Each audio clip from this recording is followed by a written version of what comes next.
Okay, I'd like to call this board meeting to order. We can get a roll call. Mark? You're here. Deborah?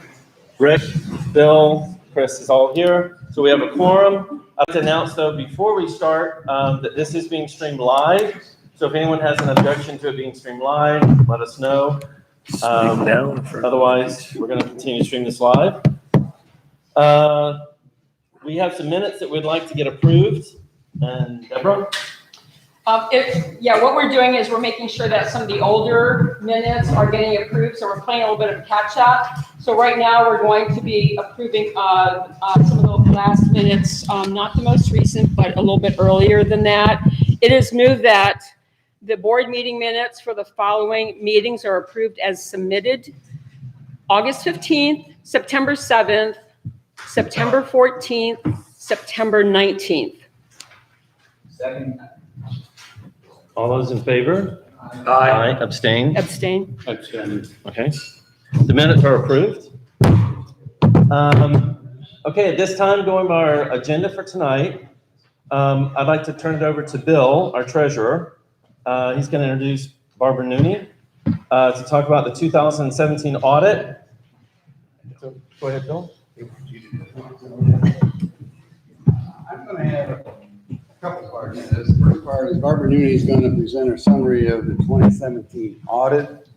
I've got a couple comments to make regarding the latest proposed budget, as well as where we stand through September as a financial report. Barbara, please. Good evening, everybody. As Bill said, I'm Barbara Nooney from Platinum in person. We have conducted your annual audit for several years now, and I'm just going to do a quick brief overview. Your audit is issued, your financial statements are issued on a comparative basis. So it does compare, have your 2017 and 2016 results. This is not for the 2018 year, which is still in process. This is just your 2017 with comparative for 16. So the first statement in there basically is your balance sheet, your statement of financial position. Basically shows that you had approximately $2 million in cash, $2,015,000 in cash, about $10,000 in receivables. Of that $2,025,000, $1.5 million was in reserved fund balance, and the remaining was basically an operating fund balance that would cover your current liabilities, accounts payable, and assessments paid in advance. Pretty similar for the prior year. We had a little less cash on hand at the end of 16, so our cash position improved in 2017. However, we did actually operate as a deficit in 2017. And basically what that means is in the 2017 year, we collected we assessed $1.435 million in assessments and other income. Other income is going to be interest earned on some clubhouse rental. It's going to be key fob, or gate fob fees, all that sort of little monies that come up. So out of the 1.435 that we assessed in the year, our expenditures were 1.547. So we did operate in a deficit for 2017. Now, 2016 operated in an excess, and the association has a 12-month time period in which to absorb that excess. So that's a good explanation for the deficit in the 2017 year. To give you a breakdown on the just over 1.5 million of expenses, just over 1 million is in maintenance, 355,000 in insurance, 128,000 in administrative, and approximately 12,000 in recreation and facilities. The audited financial statements do include a detailed schedule of actual to budget. What I guess I can speak to in terms of your actual to budget for the year, I'm not going to go over the details of that unless the board here requests me to. But the biggest thing that we went over budget on in 2017 is our irrigation. We've had a lot of problems with irrigation in 2017, and we did go over budget on that category. As I said earlier, even though we operated as a deficit for the year, our cash position, our cash position improved by $86,000 for the year. And basically that is because maybe our receivables were higher the year before, our payables might have been less. So different things like that will impact our cash position in an opposite way that it impacts our operating income or deficit. Do you want any more details on that? That's kind of a brief overview. Do you kind of look into the board to see if Well, they... you actually, I'll let everybody know, Ms. Nooney came and met with a large portion of us, not all of us, but I'd say a large portion of us, and gave us a very detailed briefing earlier, probably a couple weeks ago. Yeah, yes, I guess maybe one of the other things we might want to address that is in here. Sure. We talked about that $1.5 million of Expenditure. the replacement Other fund, reserve fund balance. Also included in your audit, there's a detailed schedule of what your future estimated costs are to repair and replace certain items in your community. And basically you have about, and I'm looking at the right here, about, I think, $3 million of estimated future cost for your components, of which 1.4 million is reserved. And then in your common areas is 392,000, of which 113 is reserved. So I think from, saving for your future repairs and replacements, you're in good shape in that arena.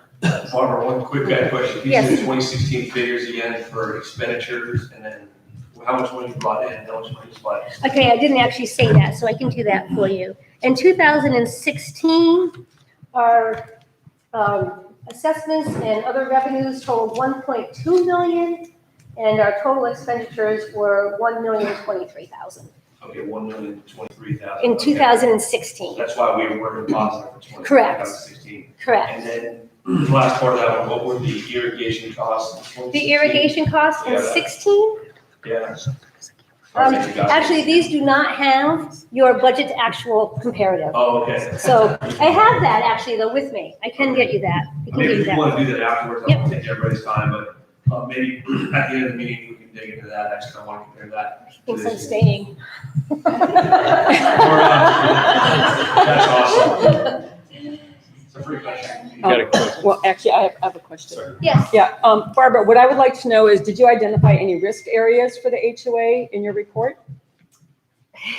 Puts me on the spot. Sorry. So again, one of the things that we do talk about when we come here, not only do I present this report, but I present a report to the board that is about some other qualitative aspects.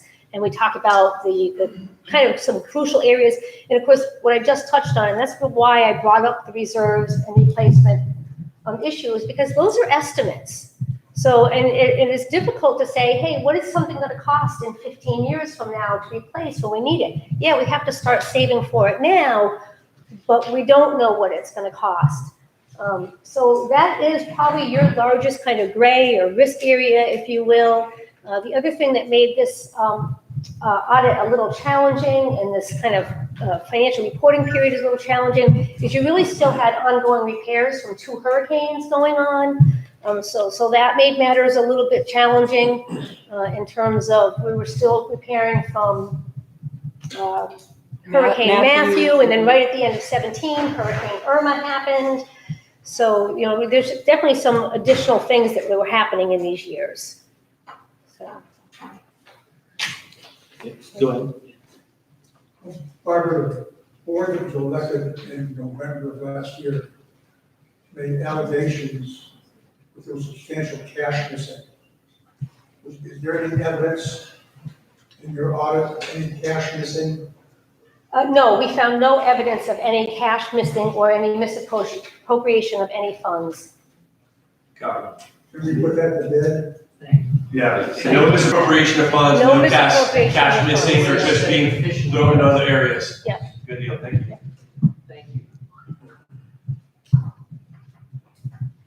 I don't know who's supposed to call it, Randy. During 2018, as I was told, when we broke, No, I just spoke to somebody who was on the board, and I said, what about this or that? We're broke, we have no money. Is that factual? No, so, and then I'll reiterate where I kind of started with tonight, because I know that's a concern of many homeowners. And again, remember, this is your December 31st, 2017 balance sheet. I can't speak to what has transpired in the first 10 months of 2018. But on December 31st, 2017, we held over $2 million in cash, another 10,000 in receivables, okay? 2 million and 27. At the end of 2017, and of that, approximately 1.5 million is held in reserve for future replacements. Yeah, so when review, we weren't broke, and there was no misspending of that hundreds of thousands of dollars. Correct. Yes, sir, go ahead.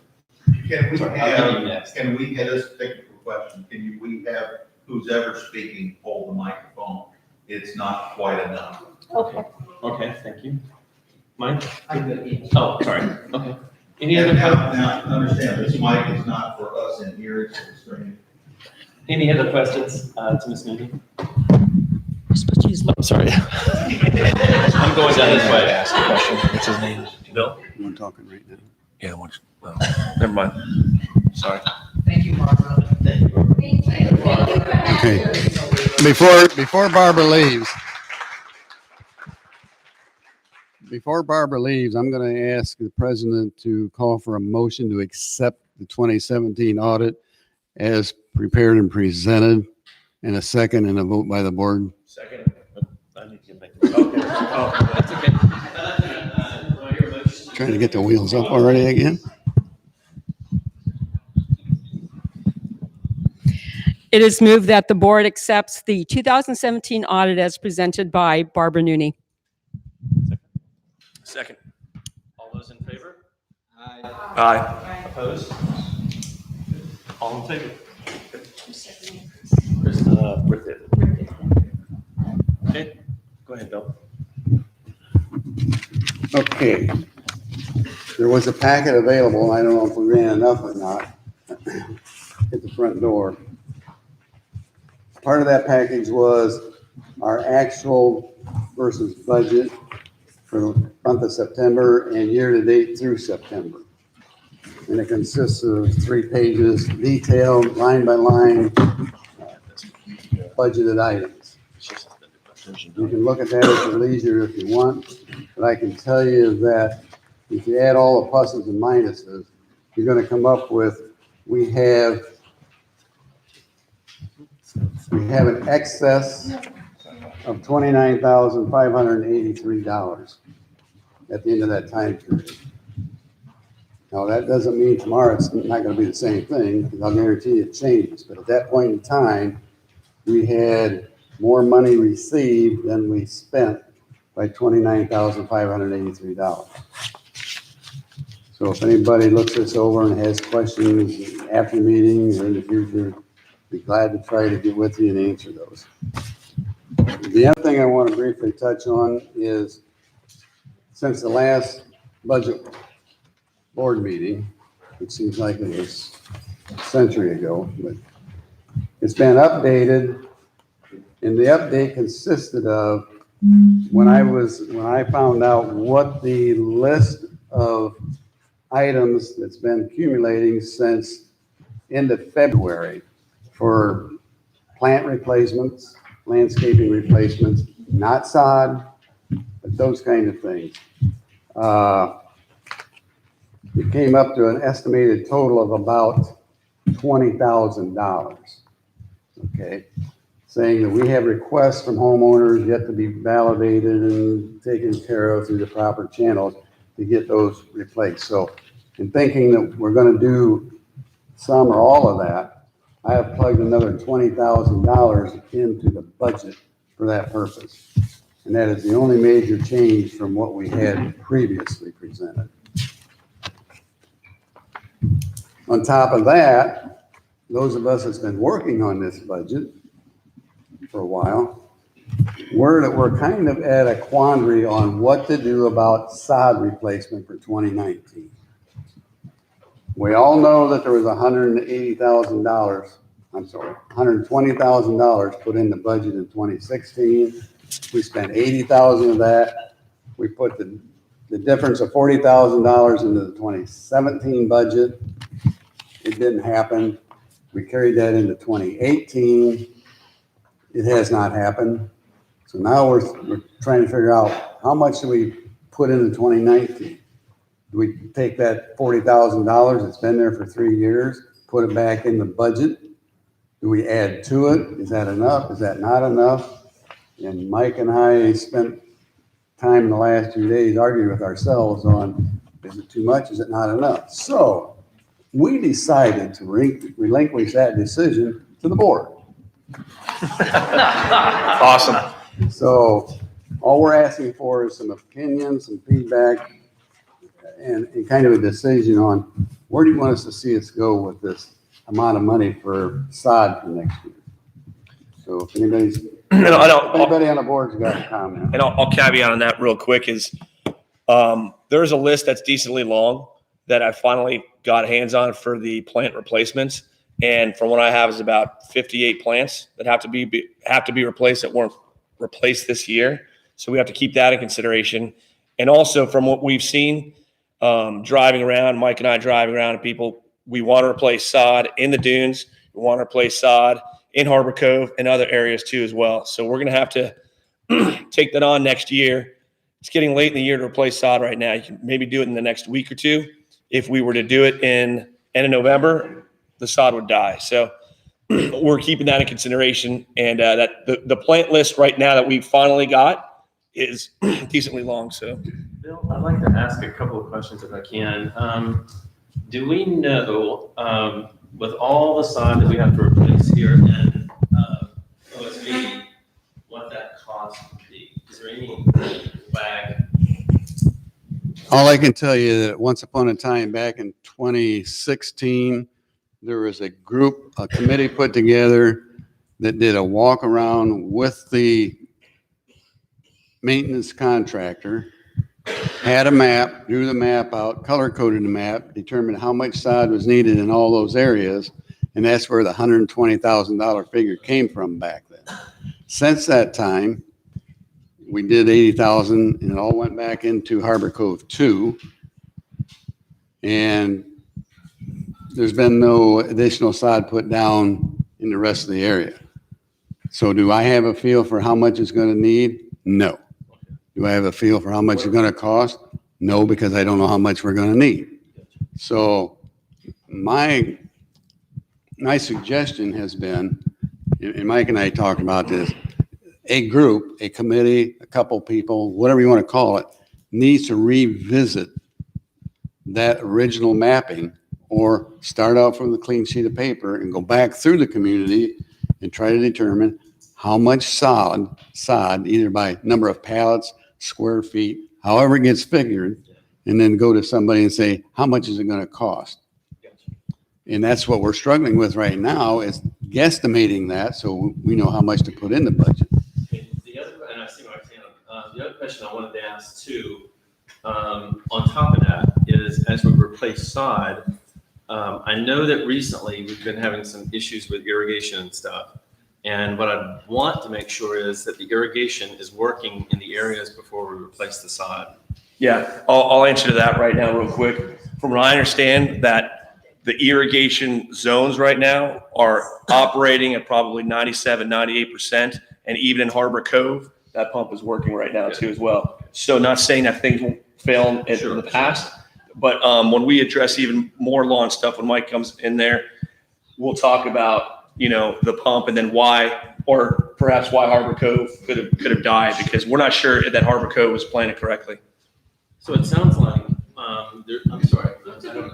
So it sounds like what I'm hearing is there's two options. You can leave maybe three. You can leave the 40,000 in there and we can replace up to 40,000 next year. That's one option. You could look at have the committee look at everything in here, how much that costs, and then do an assessment of the difference, and then replace everything next year. Or again, you can just do the 40,000 and roll over it into next year. So there's various options. I'm just looking at all the different. I'll give you a ballpark for Harbor Cove right now. It's probably about around $4,000 for Harbor Cove and stuff. Harbor Cove 1, 2. Harbor Cove 2, from what that law has told us. Well, that's just putting the figure. Yeah. So we don't have time between now and the 6th when we need to Exactly. put the stamp on this thing.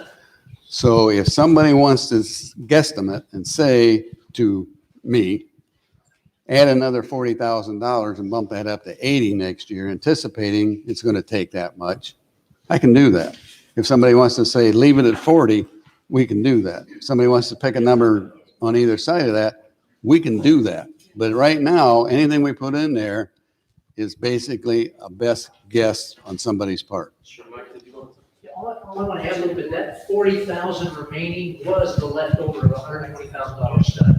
It's just never been used. So those were already identified areas of need.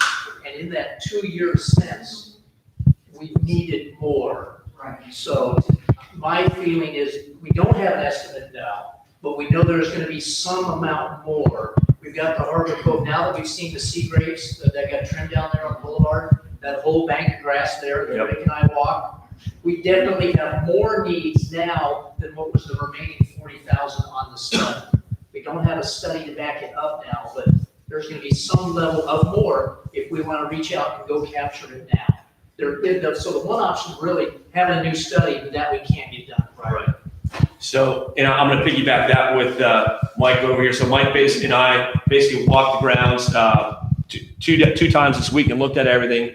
And we have somewhat of a list from last year of what sod has to be, that was requested last year to be able to be done. But we definitely need to look over this again. And going in the dunes, the problem with going into the dunes too, you have 3 different types of grass there. You have zoysia, St. Augustine, and you have Bermuda grass in there too. So we have to come up with a decision of what kind of grass we can replace. The St. Augustine is probably going to be easier because it's a square replacement, most likely, or it's plugs. We can be able to do that. There's sections in Harbor Cove too we looked at that have to be replaced, and that's going to be a square replacement right over there. But we have to take a more comprehensive look and analysis. It'll probably take us a week for how to be able to plant all that new grass in those zones. So what I'd like to ask is the other board members, I'd like to hear from them as well. Yeah, a couple things. I just did a little math because ultimately it's going to get down to what's that going to cost all of us. So if we double that number to $80,000, that would be about $65 more per owner for the year. That's doubling that number. That's in addition to what's on this proposed budget right now. The other thing I want to mention is Rick mentioned that he had an updated plant list. I'm not sure where the list came from, but we've had so much turnover here. Oh, okay, from Flawless. Yep. I just want to make sure that everybody is accounted for and all the shrubs and everything that you've ever sent to the management company get done. So we may want to invite people to send an email to our new Cam over here, Richard. Rick, pardon me. Yeah, and make sure that everybody's accounted for because there may have been some things lost in the shuffle with so many changes. Yeah, and in fact, the plant list, the way I look at it, that's probably more long-term. The short-term stuff we've done is trim this, the sea grapes. We're looking at the palm trees. The grass from a big project is probably a springtime thing. So we're not going to be able to replace all the grass this year, but the springtime of next year, starting March and April, we need to have all our ducks in a row at that point, and then we'll do the plants afterwards too. So we'll put those lists together. Yes, sorry. So I've never heard about this before. Are you saying that if I have plants dying in my front yard, that I contact our new CAM and give them an idea of what I? Well, Maybe I need to ask the questions, where do you live? 3B. You live in 3B? So it depends on what one it is, how it was done. If Vintage or Mercedes placed those plants in incorrectly and then did that, that's the next thing I was going to be able to tackle next week. Then I can start contacting them because if they place them in incorrect, we can possibly charge them to be able to do that. So it comes in a difference too with personal plants that people have placed versus common ground plants. So common ground plants come out of the association and then personal plants come out of someone's individual payment. But if we can conclude that the placement company put that in improperly, which I know for a fact, just going out my door, I've seen the trees around there and also driving around, I've seen some that were placed improperly. We'll do what best we can to make them cover that cost. Well, So I think it's in the I don't know if it was Vintage or whoever their landscape company was, I forget the name of it. They actually replaced a tree in my front yard. But I'm having other plants in that planter area trying to get her dying. So. That is What do But you can do that, but replace them yourself because it's your plants, it's your property, you own it. But you were talking about replacing plants, so I I didn't. tell you what. In the other areas of the association, that's not the estates or the 3B section, that's all common ground. So that's the HOA's responsibility to replace those as needed or determine that it's appropriate to replace those. And the list we got, For new homes, send the message to me and I will contact Mercedes next week for new homes. For long-term plants, and I'm, long-term tree replacement, I'll have it next year. I recommend that you send the message to Rick over here, our new CAM, and then we'll start figuring out how we're gonna do that schedule. That's how I recommend. What do you want to say, Bill? Go ahead. well, the list that we have, which was started in February-ish, is not complete. Anybody that submitted anything to the office prior to the end of February, forget you ever submitted it. Resubmit it because it didn't happen. That list is gone forever. Don't know what happened to it. Don't feel like trying to resurrect it. We're going to take this list as a starting point. And we can put this on the website saying, here's what we currently have. If your name isn't on here, get back to the office, get your name on the list, and then between the board and Richard, they're going to have to decide the yes and the no's of who gets what. That's how the process works. Anybody else? Well, I wanted to ask Chris and Mark, because I haven't heard from either one of them. I wanted to give them a chance. The clarification of $80,000 got spent, that all got spent on site? Yes. In what areas was that? All Harbor Cove 2, All all of it. And when was that planted? Was that 2016. Is that the rest that died? So, Or we just know? okay, I'm gonna address, can I address it real quick? So we took a look at Harbor Cove 2 yesterday, and there's multiple issues kind of going on in there, and we're gonna try to tackle it one thing at a time. That well over there has been turned off. It's been turned off, I think, for about 6 or 7 months or something like that too. That's pump number 7 that operates that particular area. Apparently, from what I understand, I've only been doing this for 3 weeks, but the salinity coming out of that well was too bad, and it ended up killing some of that grass over there. So at some time, somebody made the decision, appropriately so, to shut down that particular pump. Now it was rerouted to the other pump. Hold on one second. It was rerouted to the other pump, which is pump 4, which is now pumping that water into there. The water's operating fine. The water's operating well, 98 to 99%. However, there's definitely dead grass in there. There's some you pick it up with your hands, and Mike and I saw that it falls apart in your hand right over there, and you can tell it's dead. Okay, so I mean, our area of dunes, I've been asking for grass for 8 years now. And if I had took down roads from behind my house, I had to have it filled in with dirt and then laid sod down myself. Okay. Right? So I want to know if they're going to start on dunes this time. I agree. You know? Right. Okay. What kind of question? I'm sorry. What kind of grass is it over there? If you don't mind me asking. A mixture. So it's yeah. So that's what we have to be able to. We're not starting any new sod projects as of now. But however, what I understand, and from what Ivan pointed out, is that the dunes has definitely been requesting grass for a long time, and and we're going to address all those, and then I also have to tackle the project of what kind of grass we're going to lay down there. Is it going to be Bermuda? Is it going to be St. Augustine? You know, so I have to. But I see the list. I understand that the dunes has definitely historically been doing that. So when our big project starts in the springtime, I definitely understand that, and we'll work that out. How are we going to do this? Because Bill's question with this fellow tonight, and I understand we can't get a quote ready by the end of this week. Right. But the dunes is 177 houses, is that right? 177. With some of the biggest common ground in the entire subdivision. So I would suspect it's gonna be a big portion of the original 120 that was there. 40 is left. The number, I think that, is it Rhonda?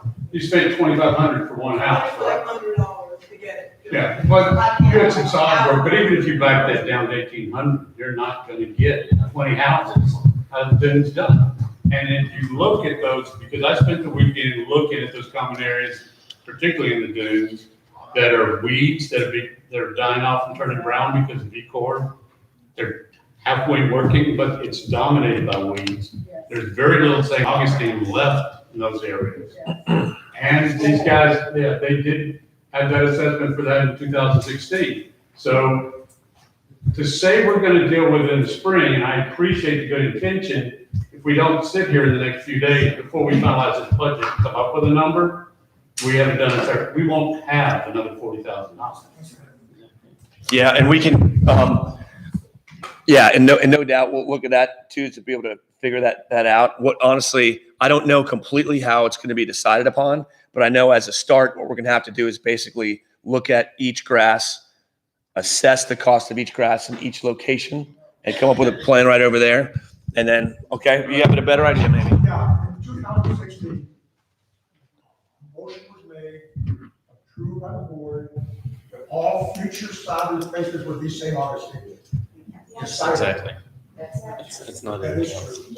Absolutely. Okay, understood. Yeah, so that'll be St. Augustine grass. So, what we'll do is, I'll work together with Bill. I got a few other projects that are taking my time right now. But, we can come up with a gen.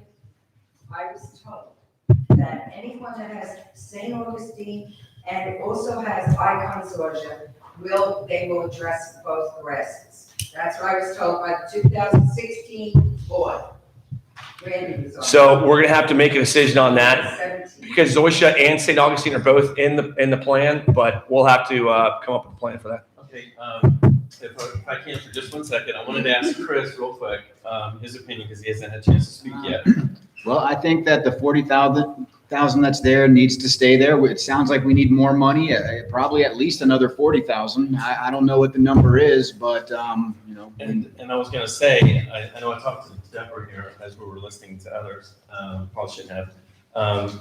But I do like what she said regarding it's an additional, if you bump it up to 80,000 versus 40,000, it's an additional 65, I think you said $65 for the whole year.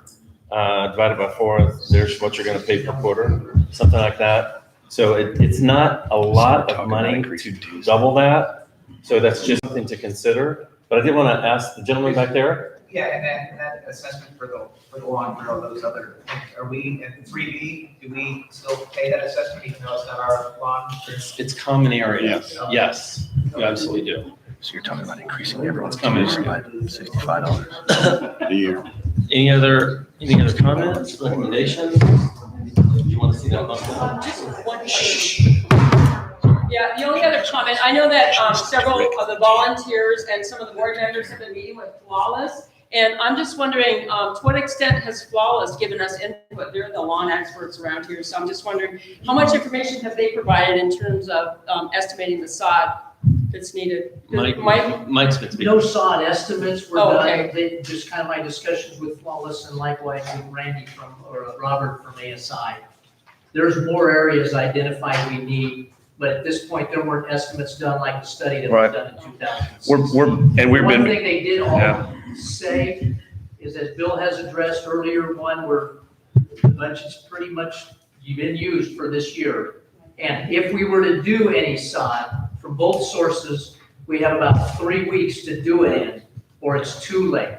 Yeah. So what we move really now, we gotta even move on in the next 2.5 weeks and have it in place. So it's almost like we're too late and we've lost that window to put it in this fall. Part of what will make this palatable, in addition to finally getting this $40,000 moved, is whatever amount we put in there, the expectations and the requirement from you all should be from your board next year. Spend the money on what we budgeted you to spend it on. Yeah, and like He said- If we gotta spend it, if right. we tell you we're gonna put $80,000 in the sod, we'll figure out where in the area it's gonna go, and we've got to hold them putting $80,000 worth of sod in next year. And to back Mike up right over here too, I'd love to replace as much sod as we possibly could. But right now, some of the things we've been doing is playing catch up on some of the other stuff. So now for certain cuts that were supposed to happen, like the sea grapes and the palms that weren't done previously this year, those are things that we had to tackle. I mean, look at where we were 4 weeks ago. We couldn't even have a meeting here. Now we finally have a meeting. And so we're playing some catch up, other projects. And then, so we've had to face that over the last month. Yes, sir, go ahead. There was substantial money in this year's budget, cut and trim palm trees. Palm trees were not cut and trimmed, except back in the early part of the year. Is that money available, Bill? The board elected to forego the February trimming of palm trees. And the reason for that was that the palm trees did not get trimmed. I'm sorry. The palm trees did not get trimmed, and this mic isn't going to anything except for into the. Okay. Still the budget for that unspent, because that could be transferred to the side. I'm going to have to give you a semi-short or long answer. Go for the law. Well, the long answer is that money that was put in, $40,000 for this year, didn't get spent on sod. It got spent on supplementing the overrun on irrigation. $25,000 was put in this year's budget for irrigation, and we're approaching $60,000. So if anybody wants to know where the money went, I can give you that information. Specifically towards the palm tree trimming that was not done in February because it had just been done in November, that $21,047 was credited to the HOA. The HOA then spent money on other things, which I have a complete list of what they did, what they put in, and at what cost that ate up that $21,047. And we can share that with anybody that wants to see it. As far as I'm concerned, you can put it on the website, whatever. But that's what's happened to it. And that's where we're at with it. It's on the agenda. Okay. Mike, do you think we should close out the palm trees now or address it later on? Since you're on the phone, Yeah. you want me to address that? Yeah, why don't we start that right now? Wait. No, wait. No, I've asked a question to the board. How much money do you want in the budget for grass? Now, I'm either going to leave it as it is with the best information I've got, or somebody's going to need to tell me to put in a different number, and the board collectively say that sounds reasonable, and then be influenced by this audience, however it may be. But I'm not ready to move anywhere until we get this thing settled. Yeah, and it's obvious we're gonna struggle to get a hard number between, I'll certainly volunteer to work with Bill and Mike on that, try to make that happen.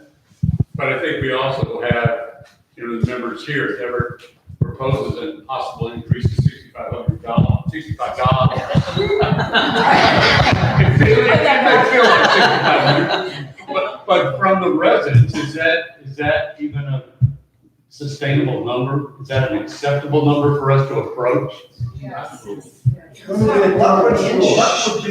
What would be the assessment in 2019 based on the numbers you have, Bill? Or Without adding any additional sod. Without adding anything additional. Okay. You want to know the number, not the increase? Pick the dunes. What are the dunes? The dunes is going to be 412.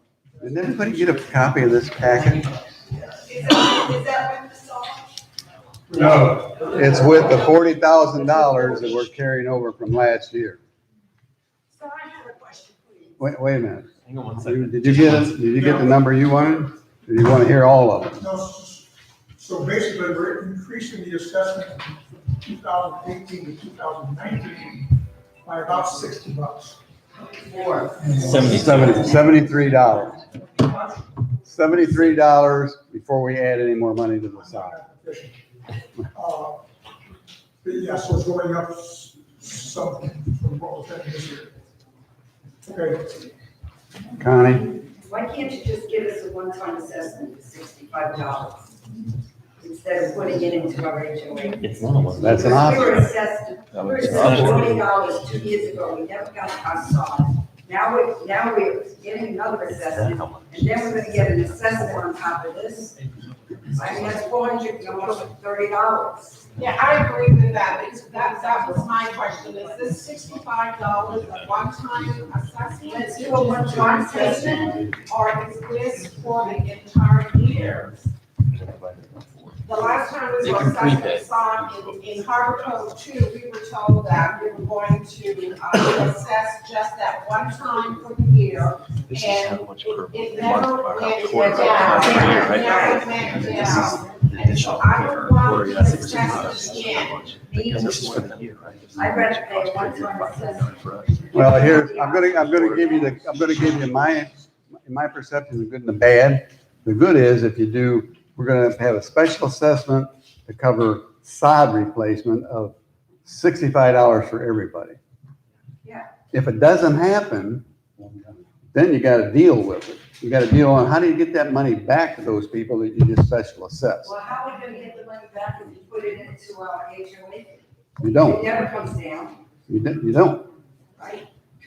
So, but the special assessment thing is an option that the board, I don't want What is the special assessment? Explain to us what the special assessment means. Is that like just a one-time assessment?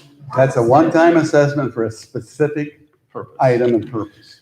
For the entire year, from year to Yeah. year, that's just a A $10. one-time assessment for that period of time.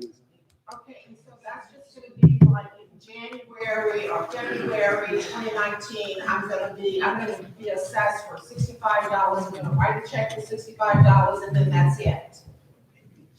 A one-time assessment, for that assessment, one-time assessment. For 2019, yes, that, I would agree with that. But that doesn't preclude in 2020.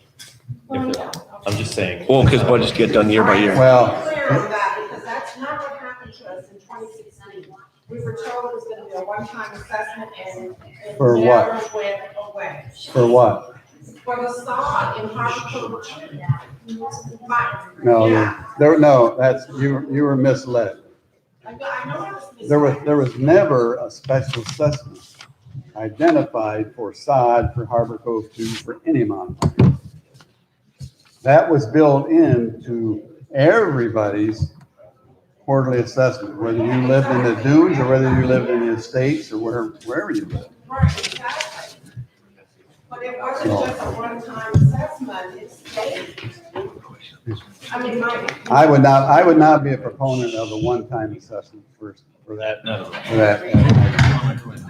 Hey, Bill, I'll vote whatever you Marie had her hand up actually. Can we call Marie? Yeah, Marie? yeah, talking about sod, we keep hearing about dunes, hearing about Harbor Code. Yes, we were assessed, or our quarterly dues are increased by X number of dollars, that we should address the sod problem.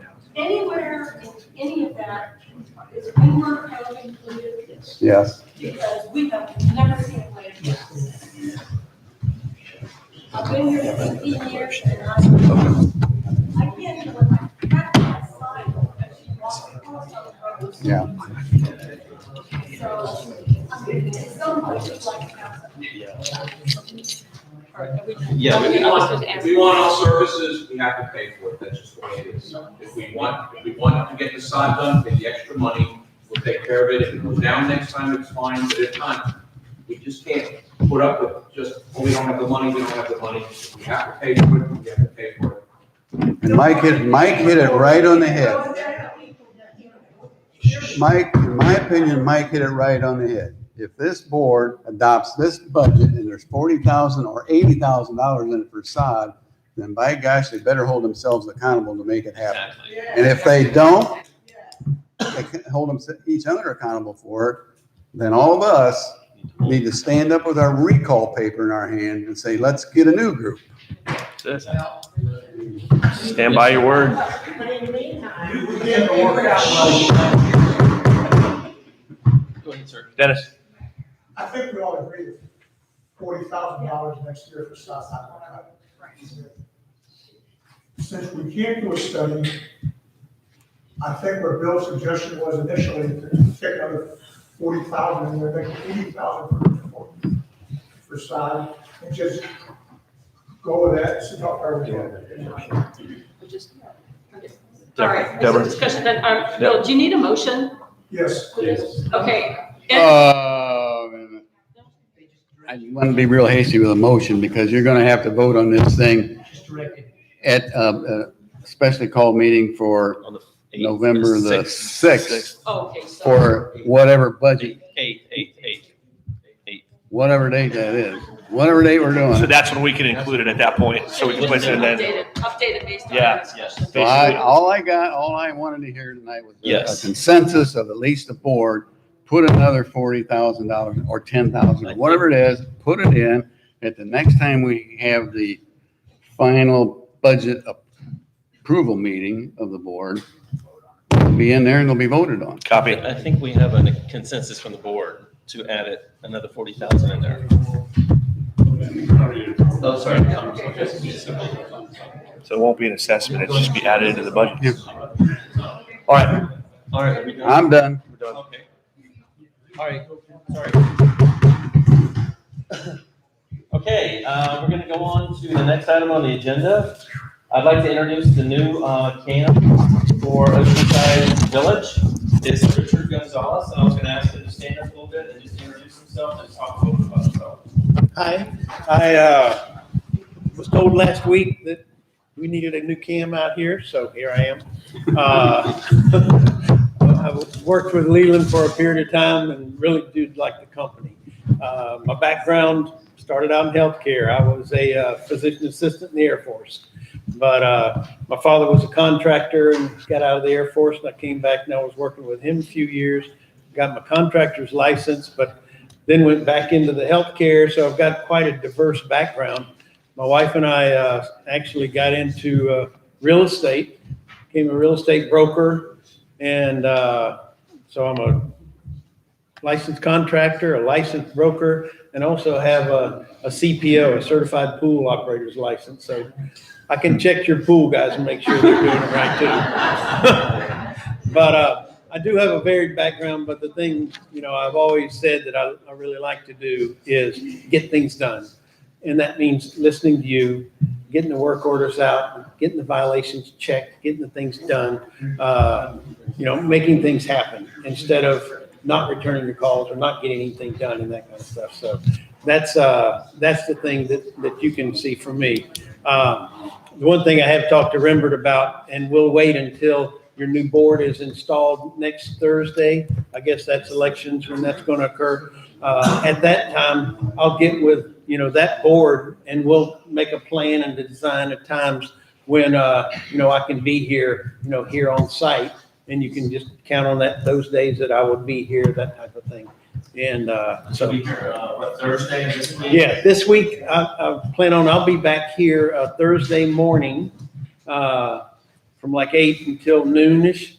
And then the following week, I plan to be here again Tuesday, but that would be in the afternoon from noon until 5-ish. Hang around for your other board meeting at that particular time on that Tuesday. And then another afternoon on the Thursday when you're having your membership meeting and your board of, and your elections that Thursday. So I'll be back next week, Tuesday and Thursday afternoons. This week I will be here Thursday morning again. So if you have questions or whatever, I hope you did. Well, I'm sure everybody got the email blast about that number comes to me and it also comes to my phone. So wherever I am, I do get those messages and stuff. So you don't have to worry about if you leave a phone call or an email. It comes to my phone and I do get that. And I'll respond as quickly as I can. So good to be on board with you guys. I'm sorry? How are you answering those emails? Well, a lot of, I don't know right now. But and let me get back to you because let me find out the answers. So, you know, a lot of these things I may have an opinion about, but I'm going to withhold that until I do find out what the answer is. So we'll get the answer to you. Okay. Thank you, Richard.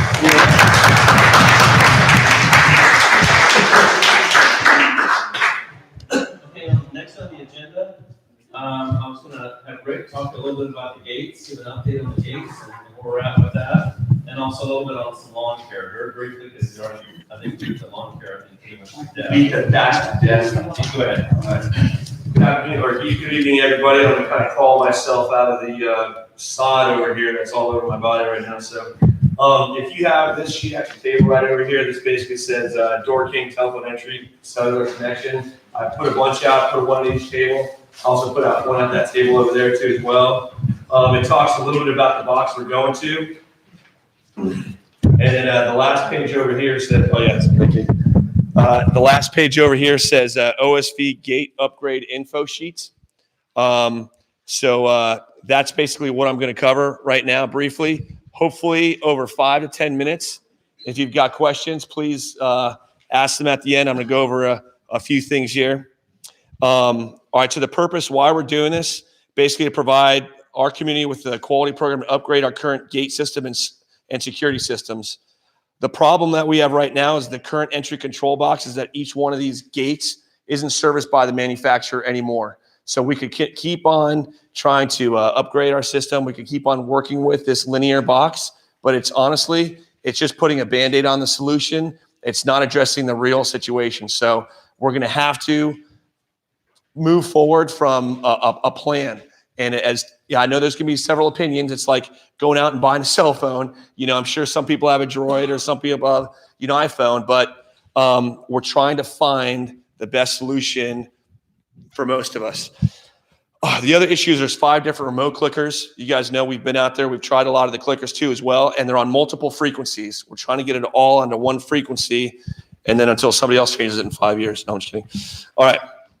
So the solution that we came up with here, we looked at 3 different companies, Royce, Florida Door Control, which is what currently does our gate systems.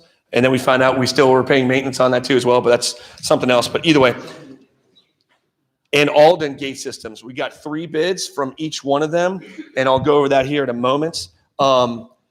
FDC, even though they were not very forward with us in 2 to 3 months ago, I think we've established a good relationship with them, and the guys have been out here 2 times a week trying to be able to get our stuff going. So they've been working with me. We are going to upgrade to the Door King 1837 and the 1838 entry control box, and that's going to be the computer behind it. We're going to replace all the expired Wiegand receivers. That's the receiver where the signal goes through. It's got user-friendly software, and actually the computer program that works with this stuff is much more user-friendly than the linear box. It's so user-friendly that someone can actually work it through a PC computer if they had the rights to do that. We're going to maintain a gate entry system, and then we're going to have a company keep on doing maintenance out here. So what was supposed to happen was that FTC was supposed to be out here once every 3 months, and they're supposed to grease all the joints, and they're supposed to exercise the gates and run that stuff. We're going to replace it with new 433 megahertz clicker remotes. So every household will get 2 remotes per household is what we'll do. Now, we're going to have to figure out how we'll do that here in about 2 to 3 weeks. We'll probably have somebody at the clubhouse doing that. But each household will get 2 remotes, 2 clickers, every house. If you want another clicker, you pay for another clicker. So in this budget, what we've included right over here is $70K. The cost is probably more about 65, but we're going to pad it a little bit in case there's any extraneous costs that come along. We're probably going to get less than that. So everybody gets 2 clickers, and you're going to get a code. Everybody would get a 4-digit code that you could be able to use for maintenance or a guest or a friend and everything too. And that's how we're going to be able to do the code system right over there. So I'd like to kind of see if there's any, at the end, we're just going to decide upon which company you want to go to. So basically we got 2 proposals. The one I got from Florida Door Control was for $47,941. and each one of our board members should have this right over here. It's an FDC proposal. And then Royce also had, turn the page, second page. Yeah, let's see, it's on the first one actually. Is $58,794. So the Royce proposal and FDC is charging about $7,500 less than Royce is. Both are reputable companies. But FDC also offered to waive all of our maintenance fees next year. So we would save. Oh. Yes, ma'am. And they've been taking our maintenance fee for the last year, not we haven't had days. Doesn't sound like a very honorable company. Hang on one second. I was gonna ask, just for 1 second, if we can hang on to the questions, if you don't mind, because he's still got to finish real quick and give us all the information, and then we can ask questions, if that's okay. Okay, go ahead. All right. So we had 3 proposals, and we had another one from Alden out too as well. I emailed that one out, and it was for about 46,000. Unfortunately, FDC was very good with their proposal. Royce was very good with their proposal, and they gave us accurate information. Alden, they were always about 2 weeks behind everybody else, and the final proposal that came in didn't have the equipment that I'm looking for. So we have 3 proposals, but I would like to be able to either go with FDC or with Royce, because honestly, I don't think Alden really is something that we need. So that's all I've got. What are the differences between the Royce and the FDC? Royce, the equipment is the same for both Royce and FDC. It's apples to apples. The difference is the price. So what's going to be replaced are just the code panel boxes are going to be replaced on there, and then the software that comes along with that. And the gates are going to be, they're going to stay the same for now, because the gates work fine, and most of the motors work fine too as well. Right. So, I mean, that's the discussion. Some people might like the swing arm. Some people might like the gate that opens up back and forth. The folks over at Florida Door Control don't like the swing arm as much. They said it breaks a lot. But I mean, there's no perfect solution, because if somebody drives into the gate and somebody bangs into the gate, then it's going to be out. So, I mean, I would guess that would probably happen every few months, but at least, we're going to have security as best as we can. Dennis. Was a statement of work prepared so all bidders were paying the same thing? Say again, I'm sorry. Was a statement of work prepared so that all bidders were paying the same thing? Yes, it was. So they all were given the statement of work to each one of those companies, but Alden didn't come through with their bid proposal. They came through with partial information that we ended up getting. So we've been working this thing for about 3 weeks, and Jennifer Booten helped out, and also Jimmy Barnes helped out, and we've been kind of working it through. So, TJ. Very minor, but are we going backwards, again?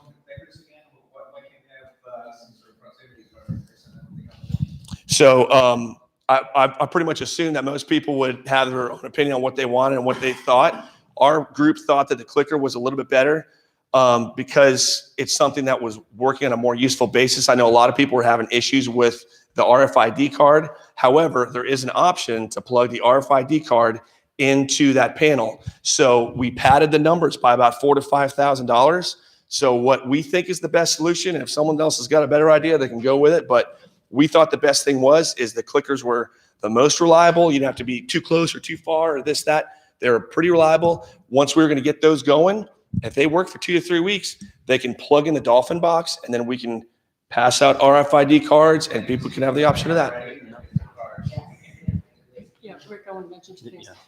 When Rick sent the proposals out to the board members over the past couple of days, he did a really good job. It looks like they did a really thorough analysis of the bid and all the other factors that went into it. A couple of things I brought up, though, is that FTC said they're going to do 1 year free maintenance. So Rick is, I think, going to get what the figure will be. So we get at the bid right now, so that next year they're not going to just give us some monumental amount of cost for the maintenance, because they're giving us 1 year free.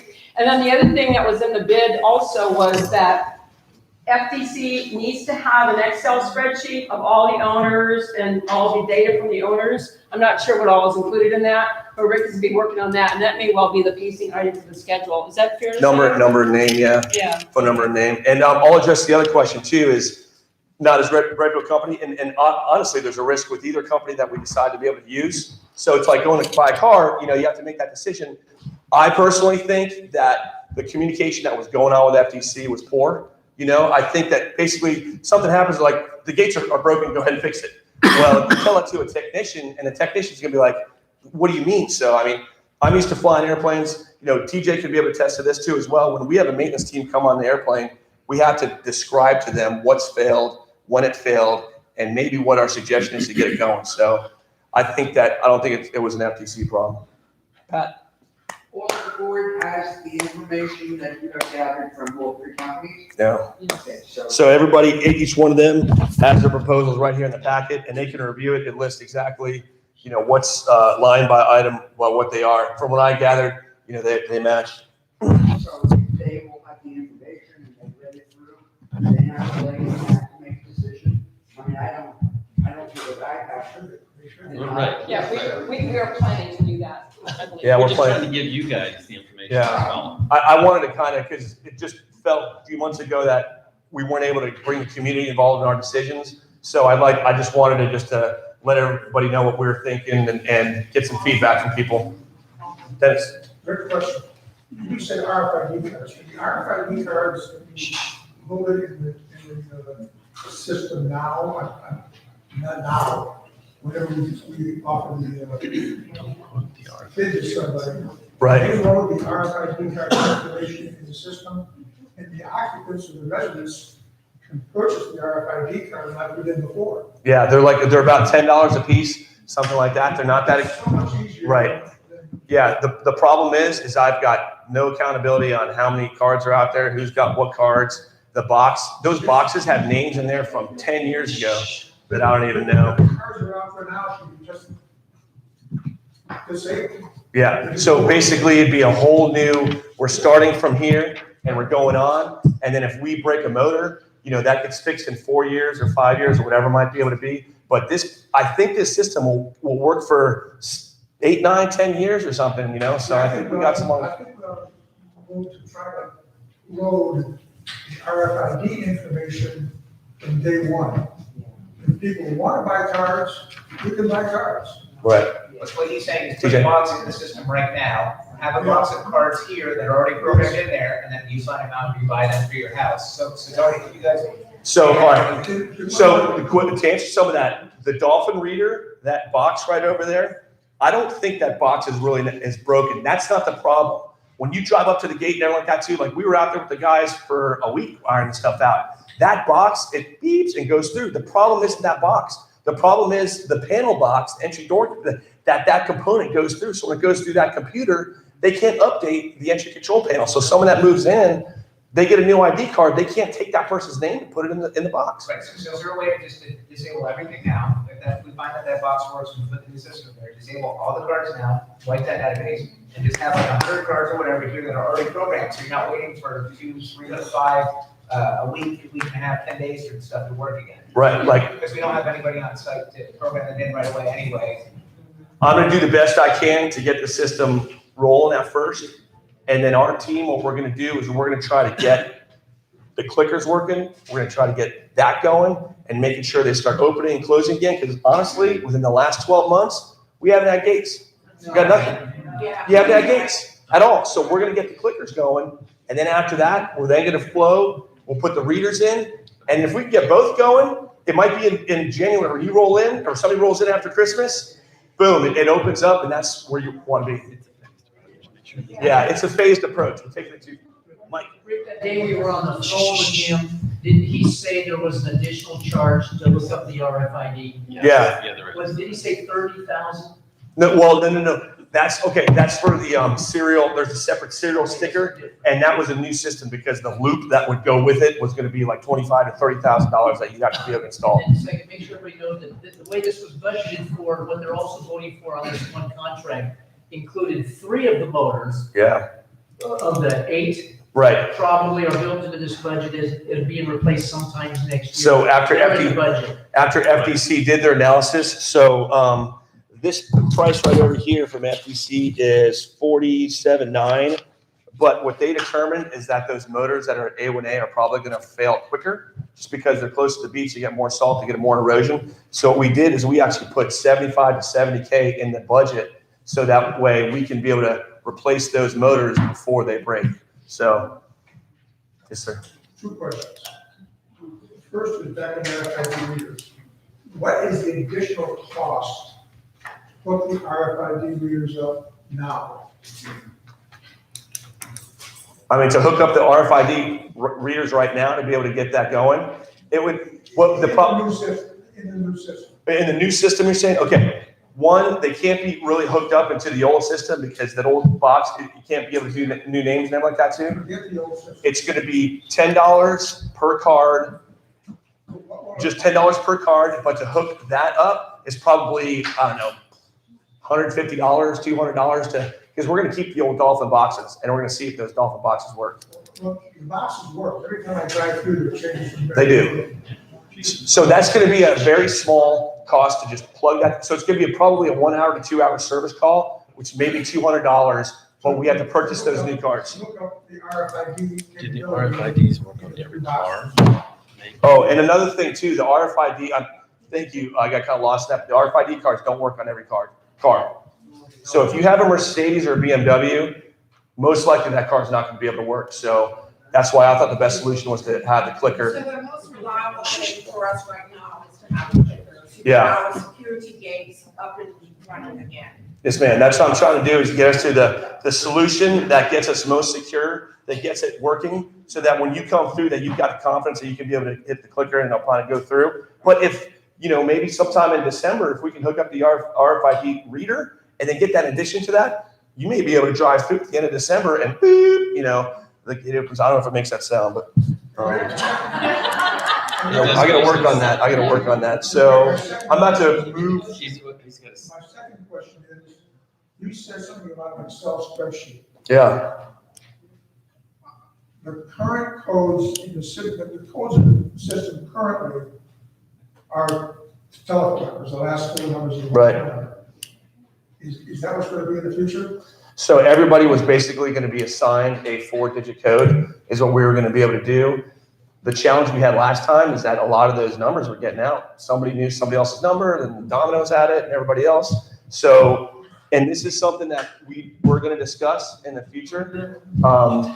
I'd like to give everybody a 4-digit code and rotate that code once every quarter. Rotate the code, send out an email to everybody, and they get a new code. So it's not perfect, but. All right. So I'd like to. I think we're going to take one more question and we're going to end it. Anybody else? All right. So I'm going to present a motion to the board to accept the offer from Florida Door Control as our gate company starting forward that we have budgeted for right over here. Rick, and I hate to belabor this, but if what we're talking about is it's only $200 to put in the RFID capability now, I understand it's a phased approach and maybe we do it in December, but if it's literally a $200 service call to put in the capability now while they're here doing it, why not? Yes, do it. So you're going to put in that, you'll pay $200 and then you'll plug that card in, but I don't know whose name is in that box and I don't know how to be able to process it. Yeah, The money's in the budget. you're going to have to replace, and honestly, you're going to have to replace that box. I mean, if people want to disagree and if people want to vote the other way and say, just let's keep on going what we're doing, but we're doing a Band-Aid fix on this thing. The company doesn't support that box anymore. So. No. That's not what's being said. So I want to make sure we're talking about the right equipment. So we can take the Dolphin reader out of here. We're going to hold that. We're going to keep that. And we're going to take that other linear control box that's out of there. We're going to toss it. We're going to shred it. And we're going to send it off into space. Yes. And then we're going to put the new box in it. And we're plug the Dolphin reader in there Yes. and see if that works. Yes. So he's saying, Are we- that's what he's saying. If you're spending $50,000 right now. Okay. When he said now, what does now mean? Now, I thought we mean now. Right. All right. So I'm going to move on. And I'm going to propose a motion that we accept FDC contract as it's written right over here. All right, I'll second the motion. We can have a little discussion. I just want to clarify, I absolutely respect what everybody's saying about an RFID now. Do you want to modify the motion, put a cap on that modification just to make sure that we can put that in there and just have it in the motion right now rather than have to read? So how would that? A cap of $500 or something like that? For the RFID hookup? Yes. Because we've got it budgeted already in there. We got 70K budgeted for it, so. Right, but we still need to include it in here for the It's not in expenditure, there. for the motion. And that's one $500 charge. That's not per person. That's one. Oh, I see. So to accept this proposal with the addition With for a the. $500 cap on that, and then we Yes. can move on. Okay. Yes. Okay, so with that amendment, yeah, I'll second the motion. Once again, the amended motion. All those in favor? Aye. Aye. Good. I'm leaving. No, I'm just kidding. Hey, that's on The here. gates, Oh, the yeah. gates will be operational next week. All right. Sorry to beat some, sorry to beat some dead grass over here. Just a quick maintenance update for what's going on. Essentially, a couple things that we've done this week.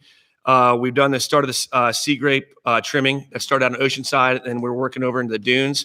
They should be complete in the next 2 to 3 days. The valve on pump 3 was replaced. That was causing issues over in the dunes because the dunes were getting low pressure in that water over there. They replaced that valve this morning. All that stuff should be working operational. They did a test on pump 7 for Harbor Cove, and they said everything was working fine. But if you have an issue in Harbor Cove, let me know if the water's not working. So in Harbor Cove, they should be getting water 3 days a week for 30 minutes at a time. That water starts running at 11:30 at night. That's all I have for irrigation right now. I'm just going to turn it over to Mike for a moment or two to talk about the palm tree negotiations right now. Just a little bit on the palm trees, we kind of came to a solution. Bill and I had our negotiations on the board's behest today. To make a long story short, we lost the spring cutting. We did recover that line credit and cover work done. Because of the whip sign that went on 2 months ago among the board at the time and the management company at the time and Flawless at the time, what we ended up getting in the village for the trees 6 weeks ago was our fall cut. We kind of reached an accord where as much as they say, here's the work we were designed to do, and in spite of what the contract had in there, Bill and I negotiated from the other side, saying credit should be back against in there. We came to some resolution of, this one's on us, folks. This one's on us. Because they have the documentation that say, we spent this much time on the campus, this was the project we did. Bill and I are still in some disagreement with them, representing this to the board, that they didn't do what we thought they should have in line with that. But to be all that said, we're gonna put that to bed for this year. They are gonna begin in 3 weeks, or Bill, about 3 weeks, 3 to 4 weeks, they are going to begin our spring cut. Because the trees look horrible now. We're gonna cut them now, and we're about ready to go into 4 months of no grow anyway. So they are gonna trim the village. Some of us, some of you all, and some of us trimmed our own trees. We're out there. And we did that, and we feel for that. They're gonna come in, Ray, myself, Bill, and the people, we're gonna do a new palm count. We're gonna do a different count for the trees that were already cut by us. We're gonna have to pay a little bit of recovery fee, because now we're asking Flawless to come in and trim palm trees that are super full. So the fact that we skip them in the spring, just like the sea grapes, now we're gonna have to pay a penalty to get them back to where they should be, so we can get back into our normal trim. What about a new lawn service? All that being said, Flawless, and are they here? No, but we are streaming. Guys, Bill and I looked into this. The money that's built into our budget for palm trees is really, really, really low. But they stink. And so, well. That guy rules down the street, and he was mandated by the board at the time in his direction to cut these 6 trees and those 8 pods. I can't really yell at him any more than I can yell at the gate guys for the gates not working. We're the ones that locked them open for 11 months and never called them. So, yes, I agree. So what we're gonna do, we're gonna have to pay a penalty. There's a sandy line, there's a hurricane last year, but we're gonna get that. It's gonna happen in about 3 weeks. That's gonna be our spring cut. It's gonna go somewhere between 9 and 3 and 10 and 2. This is too much, not good for the tree. So we have ordered, so you guys will know that we've ordered a 9.5, 2.5 cut. I like this demonstration. What is our next cut? I'll get to that. August. This is back on site. Here's where the cut is, recognizing where the bands of the trees are. Your tree may be this, your tree may be this. It's not a science. Okay, but that's gonna get them back to the standard. There's a small penalty we've got built into the budget. There's gonna be about $5,000 or $6,000 to reacquire those that we gotta reacquire, just like what we're doing with sea grapes. So, with the non-building season, both flawless and the outside people we spoke to, I'm sorry, my back's. They said we can safely go till August, because we're not gonna grow for 3.5 months, and then back on cycle. Because we're really about a month from real growth season anyway. So that will get us back on cycle. We've got 2 in the budget. They're not raising the fees, so once we fix them and get them back there, we actually have a pretty good price that's in the budget. And Bill and I felt if we pushed them a little bit harder, they would go, well, you know what, it really should cost to trim palm trees, and then they might have had us because, so, that's the expectation. When they get out here, it'll be ready for somebody on the board next week, when they start, hey, cut 3 trees and show us what you're giving us. We like that, go for the village. That's gonna be the expectation with flowers, okay? So, go ahead. Is it only palm trees that they're trying to do? There's some other trees that look really bad, that are bad, Palms, they're going back and we're gonna address the rest of the land. Right. It's not just palms, we got hedges, we don't have sea grapes, we got other issues. All of the landscaping to steel race and other, we're going to have to reacquire. So yeah, we've been starting to chop away at them now, not to use the fun, but we're starting to chop away at them now, get the sea grapes back to where they were about like 8, 9, 10 months ago. We're doing that, and also I'm gonna let them know about the bushes, the sea grape bushes, to be able to do that. But everybody's bushes should be regularly trimmed, and we're gonna send them more messages for them to do that as well. The contract, the current contract, I know calls for cutting oak trees, cutting the palms, cutting the sea grapes, doing all that. I'm as unhappy with flawless as everybody else is here. But in flawless defense, we have not managed that contract. Amen. Flawless did what they wanted to do, and we never went off and said, you're doing a good job, a piss poor job, but we just let them do what they wanted. I gave somebody a metric, Rick. I got your metric.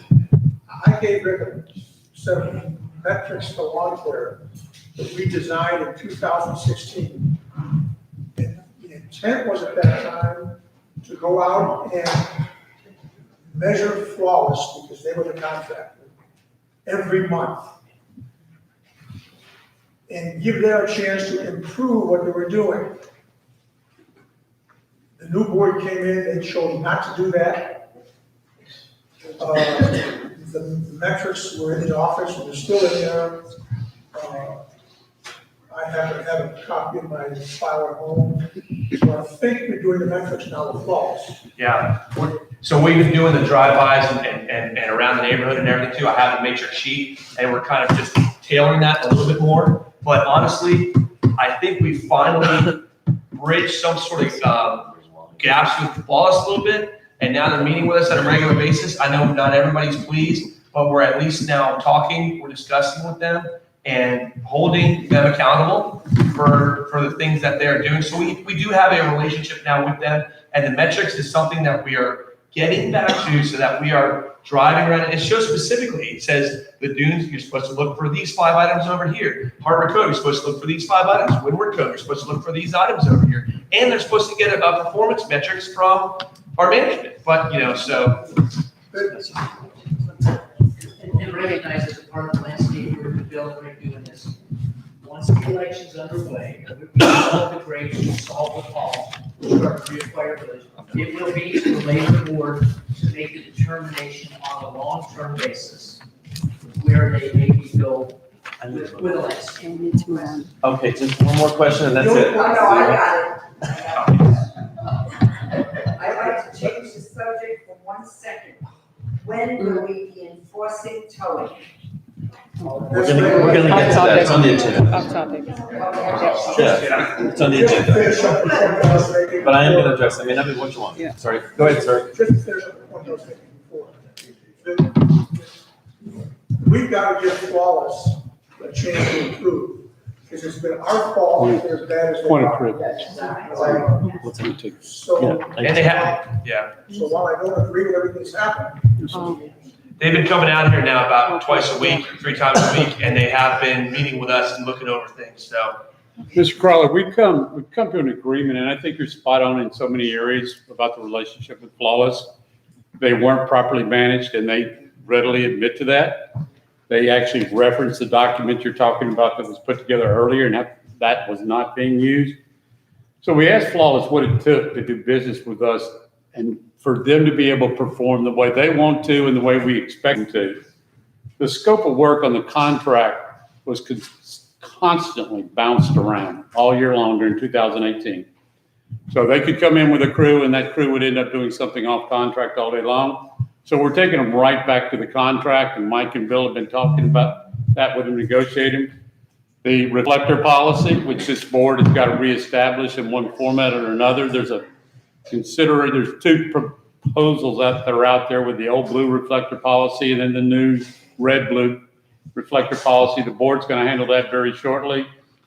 They have asked for those monthly meetings with an inspector, an identified person, one person, not a team of 8, that they're going to go through that process with. They've also requested to come to these meetings and explain how some of these cuts can actually damage your trees and your shrubs. So they want to be at a board meeting a month. So they want that participation in there also.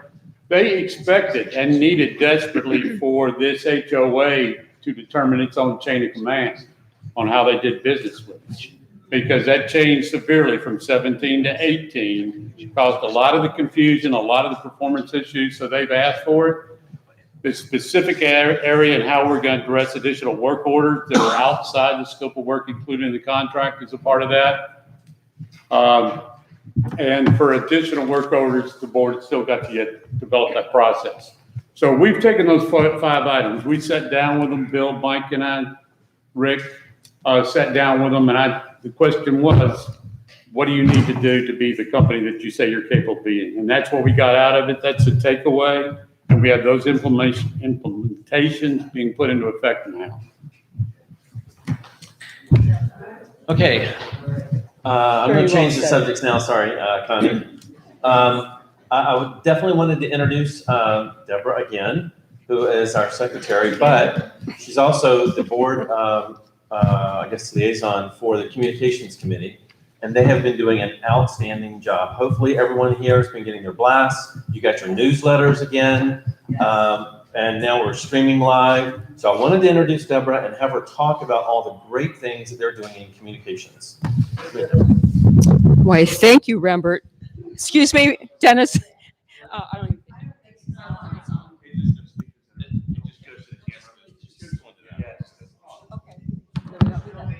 You still need it. Oh, I'm sorry.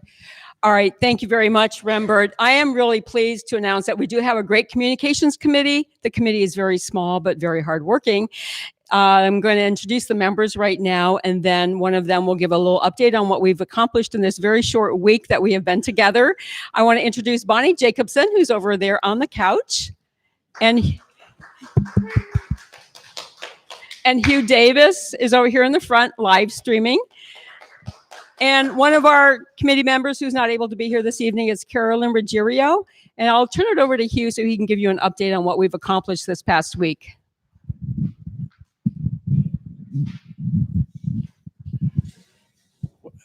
Hopefully everybody got their newsletter this week.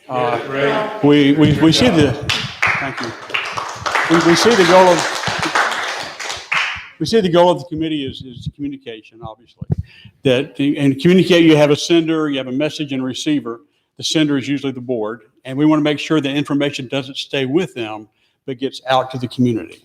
And the way we're trying to do that is severalfold. One is to make sure we have the website up to date. So we'll be working with the board, with Leland, to see if we need to continue that or go to our own. But we want to make sure the information is there available 24/7 on that website that you need. I want to make sure the minutes are up there, so they need to be approved tonight. The other thing we're doing then is to try to keep you updated regularly is a newsletter. We can put articles in there that are general, that are give you information for the month. We can put schedules, events, and just articles of general interest. But for things that come up really quick, we do have the email blast we're sending out now. And we're trying to do everything in a professional way and a way that you can easily find information that's there for you. And hopefully it isn't a nice strain to read through it. We'd like to update our list. We don't have everybody's email. If you are not receiving the email blast, we need your address on here and your permission to send you an email. So if you haven't signed this already and you need to, if you're not getting the blast, make sure you get this and sign it. Is there anybody that I need to pass this on to right now? Okay, it's up here on the table. That's basically what we're trying to do. I think a lot of people have seen a lot of things maybe not done over the past year. And if you don't know what the board's doing to resolve it, you think nobody's paying attention to you. So one of our jobs is to try to make sure you know what's going on. What we'd like to do is to say, this month, here's what's happening on maintenance. Next month, you're on the schedule, or the month after you're on the schedule, so that you know that somebody is aware of what's happening in your neighborhood and somebody's doing something about it. In the list of priorities, you may not be the next in line, but you're in line and it's out there. So we want to try to keep you abreast of what's going on now, what's projected down the road, what kind of schedule's going on. And we also want to not just address problems in the community, but try to promote things that help call us as a community together. The events, the potlucks, the barbecues, music nights, any event we can do to bring the children and families together. We think it's important we want to communicate not just issues, but the spirit of the community. So if you have information you want us to help distribute, we're the communication committee, not of the board, but of the association, is my understanding. And so we're here to help serve you as a whole. So, yeah. You mentioned the website. Are you talking about Leland's website? Right now, we're using Leland's website. They have one up. And the website that the association used to have expired in May and was purchased by a third party who are willing to sell it back to us now at quite a price. So we're having to look at options there, and that's not an issue for us to make. So that's like on the table. There's a website now we can use that Leland's doing. So that's the website we're using for the streaming is just a temporary website that I threw up for an example. That's all I have to report on. Anybody else? You answered the question on the website. I'll talk to them. Okay.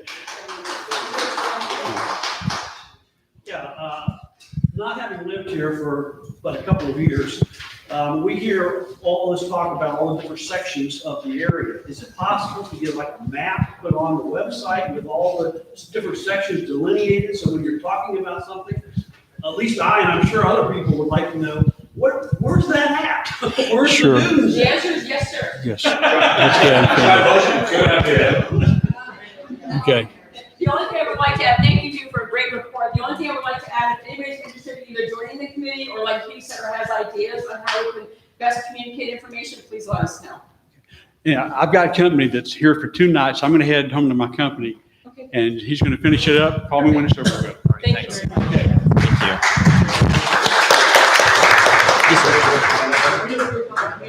Sure. Beautiful newsletter. Did we put a blast out today about tonight's meeting? I know it's supposed to be on, but did we put a blast? No. I don't believe so. Not today. I don't believe today. Sorry. We'll get that fixed. Thanks. Is there a reason that because you didn't put a blast, we had a great newsletter, why did this meeting not get blasted? So we could have 4 times. It's a mistake. I'll take the hit for that. It's a mistake. Sorry. I beg your pardon? I said I will take the hit for that. It's a mistake. Okay.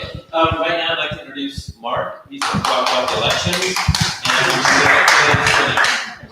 Okay, I've got to thank these great ladies again because they've been doing incredible work and it takes a lot of work.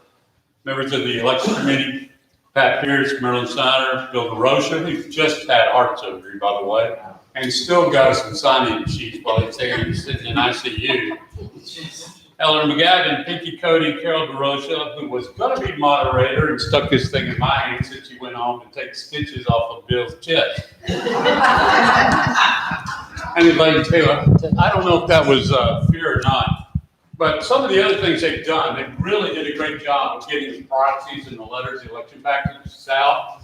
They got it done in just a couple of days. We had a new rule this year where we could not use realtor's addresses. The state of Florida required us to go to the property assessor's office and get addresses and ownership from there. It's caused a little bit of confusion for us, particularly if you've got a trust or a property you get to, in a partnership, and sometimes even co-own. We had to do a little extra work. We've seen some return, and some of the ladies have done a great job. As soon as we're getting somebody asking a question about where's the package, we're giving them right back out and delivered it, folks. So thanks to ladies and Bill for continuing to do that. There's a couple of great things that are going to happen. We've been told that the process got a little old and a little stale. That night did. You know, budgets can be exciting if there's something to argue about. Otherwise, they're not that exciting, right? But the registration lines were long. So Pinky and Marilyn shared that with me. We've come up with an idea to put more manpower on those desks. We've set up a supplemental desk that you're going to see when you get there for registration. For those that have property of trust, the faster way to get you through the line. For the proxies, if you're collecting proxies, you're going to be casting ballots for some of your neighbors. The Wednesday night before the election, the clubhouse is going to be open from 4 to 7. It'll be manned by some of the election committee. They will get you processed with your proxies, so you won't have to back up the line the night before or go to 3 or 4 different tables. They're going to have it open again the morning of the election from 9 to 12. They'll be staffed and they're going to do exactly the same thing, take care of the proxies here in the clubhouse so that we don't back up the lines. They're also going to validate some new homeowners who have got to show their proof of evidence of ownership in order to get a ballot. So it's going to move fairly fast. The way they're going to count ballots has been totally changed. And Pinky's our floor chairman that night to develop the quorum and also to run the ballot process and oversee the way it's happening. And we've added some little works to and additional manpower to make sure we can do that faster. But with all that said, now the thing that's got to happen is we've got to find a great 2019 board, right? So one of the suggestions during the election committees, they told me in the past, they took nominations from the floor and they gave a 1-minute speech on who and what they were, and that was it, and you voted. So it's been emphasized that we wanted to have the opportunity for candidates that we're announcing to have a Q&A with the residents, that's exactly what we're going to do right now. So let me introduce you first to candidate Allison Wine. And Allison, please up here. Can we do it right about where you're standing? We're going to get them, these three right here. Randy Alves.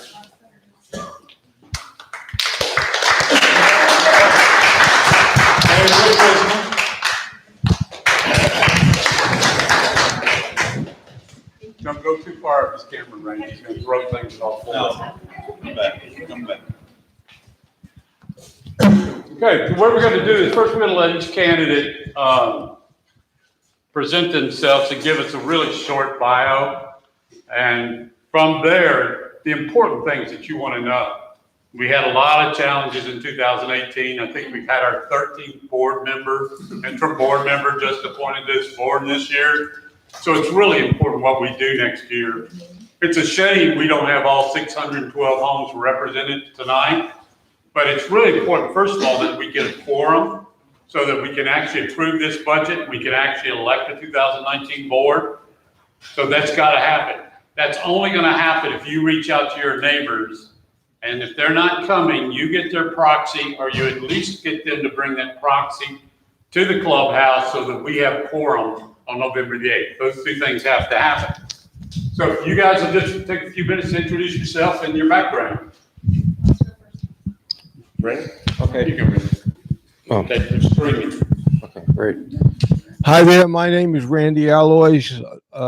Number of you may know me. Either I built your house when I was working here for Mercedes Homes, and I did 10 years on the board of directors. I got here. Well, actually, I got here in late 1997 when we only had one road that came in from A1A and went around Seafarer Circle. The rest was a forest. I was involved with the infrastructure, the roads, the utilities, and all of it. And then we started building houses. I was directly involved with all of the houses that were built in here, except for the Harbor Cove 2 and the last vintage phase back there. In that time, we made a lot of improvements to the community. My highlight was I put in all the street lights and made money on it.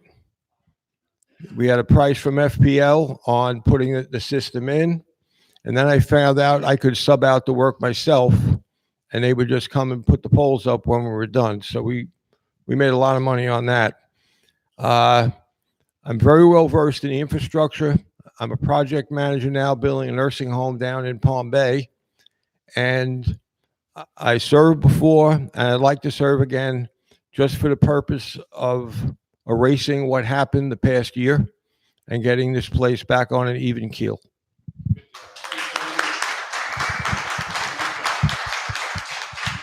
Nice job, Ryan. Good evening, folks. You heard me talk plenty about gate stuff before, but Rick Riesmo over here, I moved in a year ago into Oceanside Village with my wife, Michelle, and we just had our new daughter, Kinsley, that was born just about 8 weeks ago. So you'll see her, my wife, pushing her in the stroller around the neighborhood as Kinsley starts to kind of get appreciation for what's going on. My previous background, I started out as a Navy pilot and got qualified and winged as a Navy aviator in 2002. I flew S-3 Vikings for the Navy. They're carrier refueling jets. Not as cool as F-14s and F-18s, but I still got a chance to land on the carrier at night. So I think that's all right. And working in the Navy, we always we flew airplanes, but we came down and after we executed missions, we also had ground jobs. So we had to run the squadron. In 2007, I was an administration officer for my P3 squadron. So I ran correspondence, awards, everything for over 250 personnel. I served as legal officer at Pacific Missile Range, and I arbitrated about 5 legal cases right over there. And then worked as a communications officer and on different weapon systems. Currently, for my fraternity, for the alumni board, I've been part of the Veterans Initiative Committee. We reached out to 150 military veterans. We tracked their backgrounds, who they were, and we basically had a plaque built with all their names for our previous military veterans, and we put them in our fraternity house to add some history so our undergraduates could see that people served in the past. I also put together a brick walkway where we had different people's names etched in there too, personally, for that was about a $38,000 project. So I'm here. I just was asked to step into the board. We had a void to fill, and all right, I had to do some things. So not an electrician, but we basically had the Oceanside Village lights put back on in the front there. We hooked up the electricity again. Been obviously working on the gate situation. And also starting to get our landscape back in order. So those are just some of the projects that I've done over here. And people said, hey, we need somebody to step into the role. So I did that. And I'm more than willing to work with whoever we got to work with and improve and keep the relations up. So that's it for me. Thank you.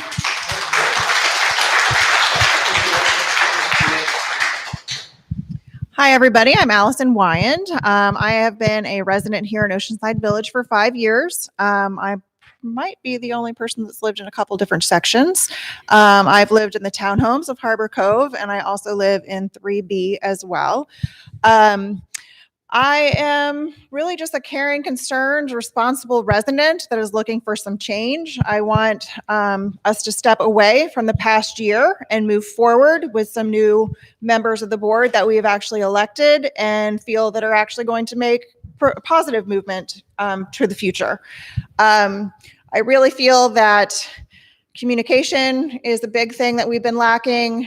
I really think that we need to have management of these contracts that we have. That has not been happening. And a little bit of my background is I did work in the commercial construction industry with the Blue Book of Building and Construction. I worked with a lot of GCs and subcontractors in 3 counties, including this one. I know how bids work. I know how proposals work, and just in general how the industry works. I am a small business owner here in Indy Atlantic now. I'm a massage therapist and esthetician, so I'm very mellow when it needs to be and very level-headed. I know how to calm people's stresses down. And yeah, I just really think we need a big change. So that's why I'm stepping up. I don't have HOA experience. I've tried a couple times to get on these appointed board. But when I've said to people, initially, I'm not going to necessarily agree with you if you appoint me to this board. And maybe that's not been a popular choice on past board members, but I will stand up for you guys. I'm here to represent the community as a whole. I have no personal agendas. I just feel like everybody needs to be level in this community. So thank you. We have an additional candidate that was outside the 3 that I had on my list, Mr. Crowley. My name's Dennis Crowley. My background is I'm retired U.S. Army. I spent 25 years in the Army. When I left the Army, I joined Abbott Laboratories, was an executive with Abbott Laboratories working on supply chain management, production, inventory control, those kinds of things. I left Abbott and opened my own consulting company, was consulting for companies in both in the U.S., Mexico, and in Europe. I did that for about 8 years, and then I finally retired. I've been on 4 HOA boards, 2 in Virginia, 2 here in Florida, including this board. I was on the board when Randy was on there. I was the original homeowner representative on the developers board way back in 2003 or 4. I've lived here since 2000. And there's a number of things that have to happen in here to bring things back to where they ought to be. I'm like Randy. The only reason I'm going to run for the board is to get things back where they were before the election in 2017. This place has gone to hell in a year, and we've got to get it back to where it used to be. So we're all proud of our homes, the landscaping, and everything else that has to happen. One other thing I failed to mention was I was a vice president and on the board of an 80,000 member organization, so I do have a lot of board experience.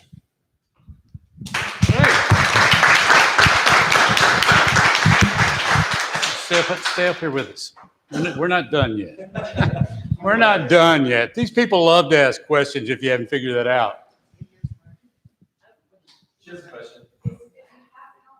How many people are running? This is the 4 that have nominated themselves, yes. We can accept nominations all the way to the floor the night we cast our ballots. But don't there have to be 5 on the board? If we only have these 4 and these 4 become the board, they will appoint a 5th. The bylaws call for a board of 3, 5, or 7 members. Yeah, not maximum. Yeah, minimum of 3 for the bylaws and 9 would be the maximum. And you can appoint as a board member. Okay, let's give Jimmy, you've got a question? Yes, sir. Here it is right here. I thought you were going to run, sir. Here it is. You don't see me in the lineup, right? No, you don't. I want to give you guys the chance to ask a question to these candidates. She's got a question back. That's a question right there. You've got to come to the podium, Deb. Your communications committee demanded we come to the podium to ask these questions. I'm pleased to see that we've got people that are fairly new to a board position and those that have been on the board previously. I think that's a great mix, even though some people might think get rid of all the old and let's just get fresh blood. It's really critical, in my opinion, to have somebody with institutional historical knowledge of the HOA. So this is a great group. My question for the group is this. I think that this year has been really a bit disastrous with regard to contract management with the vendors, and it's created a lot of issues here. So I would like to know what you guys would have done differently had you been on the board, for example, earlier this year. And the second part is, besides your stellar resumes and besides your stellar resumes and the fact that you're probably going to take the board certification class, what do you think you can offer the most for the HOA? Thank you, ma'am.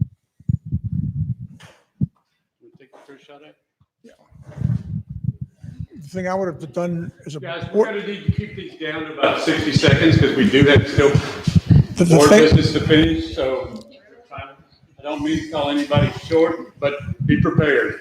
the thing I would have done as a board member this past year is voted no on a lot of things. As far, what was your other question, Deborah? Your best quality besides your resume and the board certification class. The ability to get things done. In the Army, I was a commander of a large number of people, and we had to get things done. And that's the main thing, just getting things done. Randy, have a crack at it. Two things I would be very strong about is transparency, or three things: communication and responsibility. That if somebody does something that isn't right, whether it be a subcontractor or a board member, we hold their feet to the fire and not just let things go rolling along. Couple of things. I basically stepped into this role right away, and I thought that some of the things that really needed to be done was the gates needed to be repaired, and some of our electricity and our lights had to be able to be fixed. Things that I saw that wasn't being done by this board was taking responsibility for actions and then going forward from that. So there was a lot of issues that were being done, and basically committees were being destroyed, committees were being eliminated, and I was one of the first members to actually step up and create a gate committee. We haven't actually had gates for 12 to 13 months, and I got a chance to work with Jennifer, Jimmy, and to put a proposal together. And I'm pretty much one of the first people to get multiple proposals together, generate a solution, and come up with it. What's my best aspect? I guess it's teamwork. For me, just working with people and generating a team. Within about 2 weeks of stepping into this role, I was already having gate improvement upgrade meetings. In addition to that, we're already having maintenance group update meetings too as well. So I'm great at bringing people together and flexible at working with different personalities. Thank you. Well, it's really hard to answer that question after three other people have already answered it. I don't want to just say ditto, but I mean, come on, it's communication. We need to have monthly meetings and communicating with our residents. We need to hold ourselves accountable for the things that we promise our residents. We need to manage these companies that we have contracts with. They're not difficult things to do. They're just things that need to get done. I'm a single mom half the time because my husband travels. I'm a business owner. If I didn't do everything, nothing would get done. So there you go. You got to come to the microphone. It's a statement. No, it's just a statement. It's just a quick statement. Bill, who has been a non-voter on the board, has done an unbelievable, outstanding job.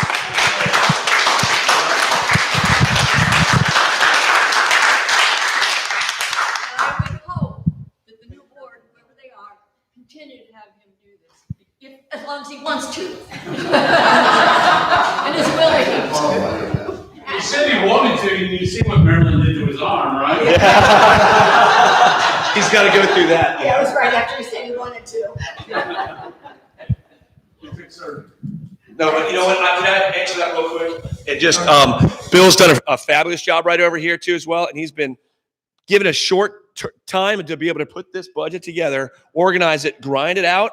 And I think he's done a very good job too. And another part of that, hold on. He's been doing a good job and we're moving forward, you know, so. I agree with you, but we gotta keep going. I have two questions. We found out that you're not running. What about Deborah? You're not gonna run? No. And Deborah? No. Who else has got a question? Who else has got a question? Yes, you have to. I committed. You don't want me to pontificate? That won't pick you up. They can hear me. Okay. They can just give one word Okay. answers. Okay. And I'm sorry, but I've got to relay this back to some of what was spoke to this year. And I know you just hit the board, and Deborah and Mark, some of you guys are just new to the board. But through this issue, I want to know how you guys are going to stand on a couple of things we saw this year, just in one word answers to keep this short. If we see flyers posted on the mailbox illegally, trying to post a village war going on out here, are you guys going to stand quietly by and say nothing? Or require your CAM to say nothing to address something like that happening in the village? I'm not gonna allow anything legal like that to be able to go on in the village. Whether it's illegal or not, would you address the fact that that doesn't belong here in OSV? Whoever did it, stop it. I completely agree with you. Gotta step in. If you guys find yourself, and I don't anticipate that, in a system of dysfunctional, and whoever the president is, you guys do you recognize that you guys can shuffle the deck chairs at any time and say, you're no longer in charge, you're not upholding our fiduciary responsibility, you're now the president, you're now the vice president, the three of us just voted, because it only takes three of you to change the deck chairs at any given time. Yes. Do you all understand that? Thank you. I'm sorry. And I will pontificate very shortly. The fiduciary responsibility, guys, for you all, and some of you have been board members, been trying, ran other projects. Guys, we were so close to getting sued by a lot of people this year. And not just disgruntled homeowners. We had some issues because of things that were said openly by the board and never addressed by the rest of the board and all that. We came very, very close to having a big problem here in OSV this year that we had to fix. So my only hope and my question for you all, that you'll be preemptive enough and open and transparent enough that we nip these things in the bud before we get to crisis moment. And we got to solve a lot of stuff in the last 2 months because people are screaming, it's time to get a budget out. We're about ready to hit the end of the year. So it's not a game we're playing here. And I'll steal the thunder I've shared. And you all know this is a $150 million corporation is what the values of these homes are worth. We got 612 shareholders and we got a $1.7 million budget. I want to just make sure you all know this is not a game we're playing here. This is serious. This is our homes, our retirements, our lives. It's not a popularity contest, and I want to make sure that you all are joining it, knowing that that is our expectations for the four of you guys. Agreed. Well put. Thank you. Thank you. As it was said earlier, if we can't do it, we all should be recalled. Yeah. Right. Agreed. Mine isn't a question, but considering there are only 4 of you running, I strongly suggest that some of us don't have to go out looking for proxies. You can go out, you're guaranteed to get them. You're guaranteed to get in. You're not competing against anyone. Think about it. I was hoping for competition, and I would like to entertain any more candidates to come along. I mean, we can put a team together, and especially for experience that we've got in the community. I love to bounce ideas off people who've got that experience. I would like. Connie's got a question.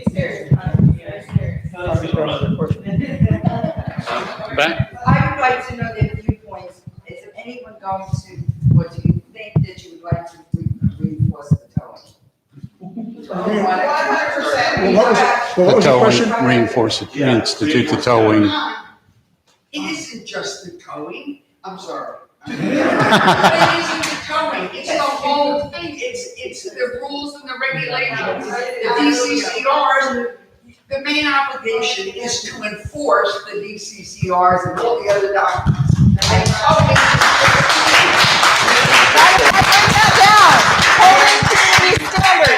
You can't enforce what you don't know. So I'm begging you, please, to make yourself knowledgeable. Absolutely. I have that written down as one of my points I was going to say is holding the community standards. It is absolutely something that has to be done. You cannot make exceptions for people. You have to do everything by our law. I fully agree. Holding people accountable like that too, as well, and the rules and enforcement like that. I know one of the variance votes kind of went bad a few weeks ago, but in just looking at the landscaping around here, we could definitely hold people accountable for that. And from what we've pointed out and from what we've seen in people's locations, there's responsibility for the companies that are working for us, and we've been bringing in those companies lately to ensure that they are doing their due diligence and their responsibilities. And there's also other places in here where people have to uphold the quality of this area that's listed exactly in the DCCRs and in the rules too as well. And there's places that where mulch and grass is going to be done. I just have one thing to say. The CCRs and the rules that are written are worthless if you don't enforce them. I mean, you can say don't urinate in the pool, and you can't enforce that. So it's a stupid rule. But the rules that we have are good rules. They're sound, and if they're on paper, they should be enforced, or they're worthless. One thing I found out when I first got on the board a while back is that if you're going to do your job, don't plan on making a lot of friends. Because no matter what you do, no matter what decision you make on anything, you're going to piss off somebody. But what I always did my time on the board is if any resident flagged me down to ask a question, I would give them an honest answer. Now that sometimes would piss them off even more, but there's rules, there's regulations, there's documents, and that's the way you run it. Like Mike said earlier, it's a business. It's not a friendship club.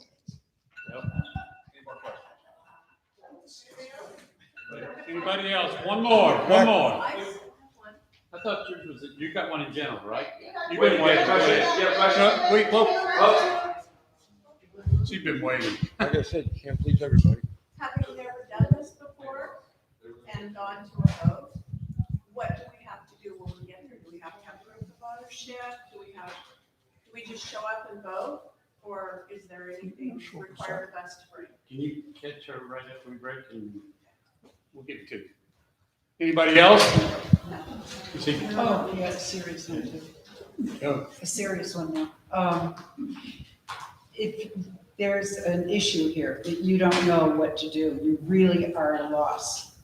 And everybody in the room is saying whatever they want. They're yelling, screaming, do this, do this. What would you do if you're not sure?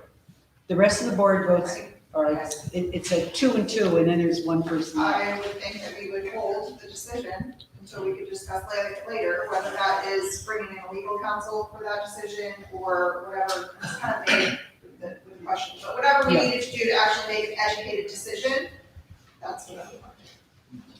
Usually, I have a set of values that I go with and things that I believe in. That's what leads me to that. But I'd like to see legal counsel of folks who have the experience and intelligence of handling some of these matters in the past. I mean, the things like, grass replacement and the gates was kind of easy for me, but some of the other issues that are deeper issues that go within the community, I'd like to be able to lean on the experience of folks that have worked around here. I had a chance to be able to talk with Bill, Rembert, Mike, other folks that had more experience out here, and we got a chance to work the budget issues with Bill. And then we did that, but certain things have to be acted upon. I was the one who actually drafted the letter to have a new CAM manager come into here. And I think that was a good method that we did. I'm happy to work with Rick McDonald's right over here for this. Happy to have him on board. So I'd like to seek the counsel of folks I work with and use my values.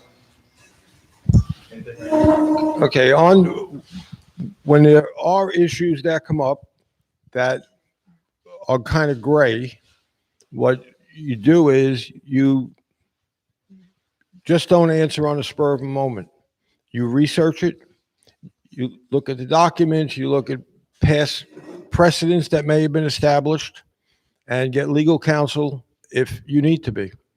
Because once you vote on something and make a ruling or whatever, you can't take it back. Another thing I would be definitely in favor of, after the little mess they had a few weeks ago, is to make a motion to eliminate variances. Not doing a document change. No, you don't. Okay. You Wait. can do it via amendment. No, That's you what- can do. what- Hey, wait a minute. that's not arguing. Okay, what you would do is what they do in Washington. You make it an executive order saying that for the 2019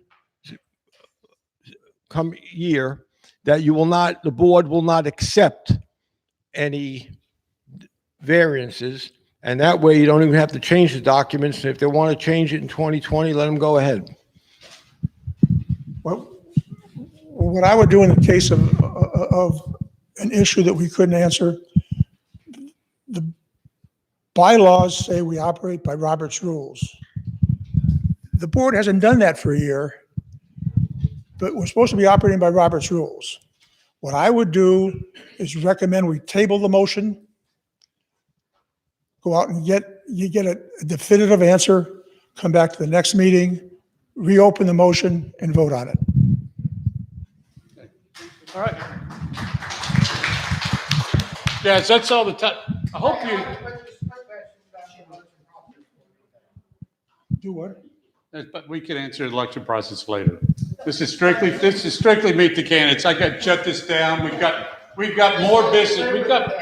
We've got more business we've got to conduct. You guys like this? You have like the opportunity to actually ask questions and see where they stand before you vote? Yes. Okay.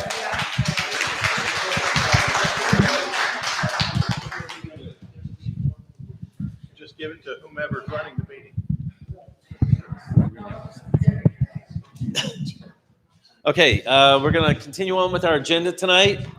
And I'm going to have Chris talk about the easements, give an update on that. You've probably all heard me talk about the easements before, but just to kind of recap for anybody that doesn't know, the city of Melbourne has an easement that runs through 27 townhome units in Leeward Cove, and we're working with the city. The city has agreed to vacate that easement. They just need us to submit an application and affidavits of ownership from each affected owner. The city has provided us with the affidavits, and I have the affidavits here today. So if anybody is from one of those affected townhome units and you'd like to come sign an affidavit today, I brought my notary stamp. We can take care of it. We do have an easement committee who's working on getting folks that live here signed up with their affidavits of ownership. There are certainly people that don't live here, and we're going to mail the affidavits out to them. Once we get all the affidavits back, we'll submit it to the city of Melbourne. It then has to go before the town council, I think twice. However, at that point, it's just because that's the procedure. They've already said that they're going to do it. It's not going to cost us anything. The city of Melbourne has agreed to waive the application fee. If anybody does have any questions about the easement or anything about that, see me after the meeting. I don't want to belabor it really because it really only affects those 27 owners. Okay, thank you, Chris. The next thing that we're going to do is, unfortunately, I know some people are going to hate this, but we're going to table 2 items that are on the agenda, and I'll explain why. And before you even start moaning and everything else, because I know Connie's going to moan about this. One of them is towing, and the other is reflector policy, and I at least want to explain why. Is because right now you've got elections next week. We're trying to finish up a lot of business between now and next week. And in trying to implement those policies and trying to get them implemented with all 600, rather than do that right now, we wanted to table that to the next board and allow that new board then to figure out then the policy on how to implement that and get it implemented, but not try and rush it in a matter of 6-7 days and try and push something out that's going to be a mess. I I know it is, but there's no way, I get that, but no one's listening. Try and listen to what, I'm listening to you. All I'm saying is they're going to do it. It's just in 7 days, we just don't think we can get enough placards out, try and get all the communication out that needs to be for 612 residents to get all that established between now and the election. We've got the election coming up. We've got another meeting that we've got to talk about the townhome assessments. There's other things that we are trying to focus on right now before this board ends. It's not like it's going to go away. No, the next board is going to take care of it. It's just right now, tonight, we just got to get through a couple more items and it will get done. It's not like they're washing under the road. They're not going to do it. We're just saying, allow us to table that. Same thing with the reflector policy. I talked to Rick about this as well. And the fact is, unfortunately, they've been allowing Flawless has had a different policy other than the one that we have. You got two policies out there. If you now change up, it's going to be a mess between now and the next board. Allow that next board, the new board, when you vote on the 8th of November, allow them to now go forward and create that reflector policy. If it's the same one, that's great, no problem. If they want to do the same thing that Flawless has been doing, that's great. Update the documentation, allow them to do that. Just don't force us to have to get that done in like 7-8 days and it come out looking bad. So we're wanting to table that for tonight. And that's why we're doing that. So, okay, with that in mind, there's two other items we need to talk about tonight. One is, again, and I've talked to Richard regarding this, there's 4 townhomes that have some cracks in their walls at various degrees. And so he's gone out, he's looked at the 4 of them, he's gonna write us up a report, and we can then address that as a board. So I just wanted to make sure everyone understands it's not something that we're gonna leave floating out there and ignore it. We're not gonna ignore it, but we wanna address it correctly. So that's, and then there's one other thing I did wanna talk about tonight. The main reason that we actually had this board scheduled, Bill's laughing, is the 3B special assessment from 2017. The letters were sent out to all the homeowners in the estate's 3B. This is only for 3B, just so you know. It involves myself and Rick as well. But this is, according to the DCCNRs, we're required to pay for our irrigation, for the maintenance and repair of that. So from 2017, the letters and notices that went out to all those was for upon approval from the board. It's $245.26 per homeowner in the estate's 3B. And that's what this letter is for. There will also be one for 2018, just so everyone is aware, because it was not built into the budget, but you'll find in the new budget moving forward in 2019 that it will be built into the budget. I caveat that though to say that if for some reason that the cost for the irrigation and repairs and maintenance goes above what's in the budget in 2019, then yes, you will have to pay the difference there in a special assessment. Just want to make sure it's clear. One time. Yes, it's one time. It's each year. So, motion? I'll make the motion. Any discussion? Anyone want to discuss? Well, we would make the motion. Right. Second. Okay. Discuss. Okay, I would like to make the motion on this. It is moved that the 3B irrigation costs be assessed to owners in that section in accordance with our DCCNR's paragraph number 5.8. Do I hear a second? Second. Discussions? All those in favor? Aye. Aye. Okay, opposed? Good. Good, we got that done. That was one of the main things I wanted to get done tonight. The last thing on the agenda is an open forum. We are running just a tad late. We're over an hour and 10 minutes late. I'll give everyone a chance if they want to a few minutes, and then we're going to have to adjourn the meeting. So yes, ma'am, you had your hand up. One last question, that, something that I have heard addressed in quite a long time. We say we are a gated community, we've been in the gate. There is one section that is not enclosed by a wall, a fence, anything. It's behind Titanic, where they ended that church ends, where they ended up putting up that wall. There is nothing between the end of that wall and behind the when Titanic makes that turn. It's probably, if I had to guess, maybe 100. I don't guess feet very well. I'm guessing about 100. We're going to start a drone program. So. How many feet is it? So, no, I'm aware of that. We have that problem over there too. And right at A1A, you can actually walk right through the sidewalk on A1A and over there. You can go right over the wall on A1A and the wall. And from what I understand, there's been some crime that's been closer to the church from people that have left there and gone over the wall. So we'll take that into consideration. We'll do the gates first. We'll have to address the walking gates.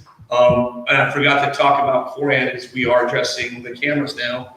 So that's a start. I don't have that for you now to answer, but so Jimmy Barnes has volunteered to help out with our cameras. Thank you very much to call you out. No answer, I'm just saying that ought to be put into the board's agenda. Okay. Thank you, ma'am. Other question? You had a question, Patrick?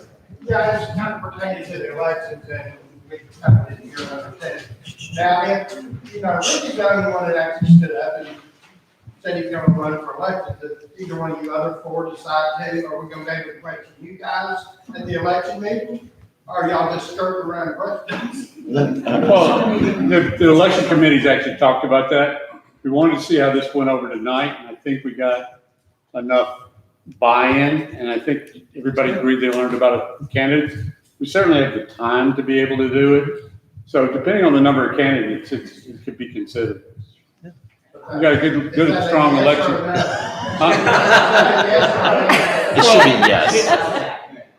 He's saying you should allow that. Yeah, yeah, I agree. Yeah, I agree with you. Why not? Agreed, yeah. Do we have the time and the, Yeah. on the- The answer is yeah, I think the answer should be yes. Sure. You're on the lunch committee, you doing it? Hang on one second. Marilyn, you gonna do it election night? Q&A. A Q&A on election night, before election. Elaine says yes. Okay, that's it. That's at the committee, that's a yes. Okay. Yes, that's a yes. Yes, sir. We should have a Q&A because there's 40 people in tonight. Yeah. That's true. And then there's 400 people.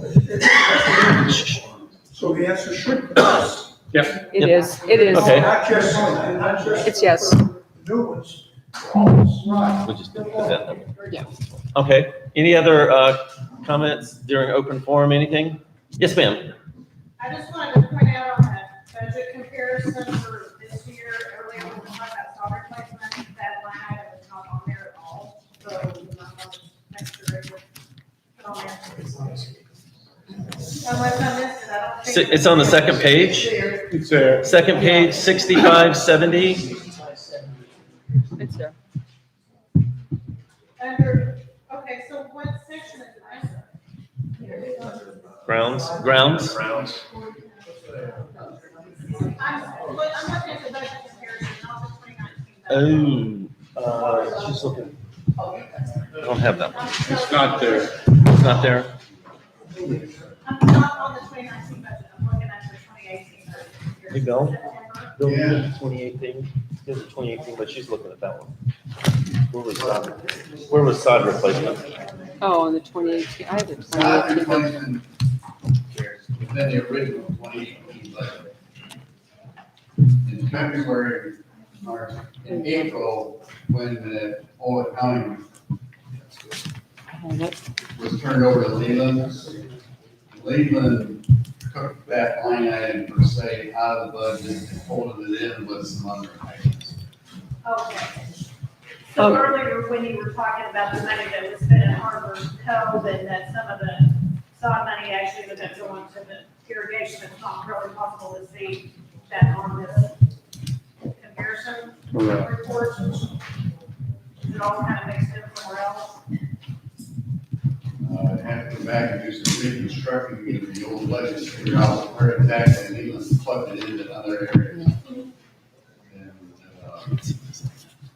my thought at this time is, it's more important to recognize that we got it in the 2019 budget rather than go back. If I was to do that, it's gonna look like 2018, $40,000. 2019, after 19, it's gonna look like $80,000. Right. That's the comparison.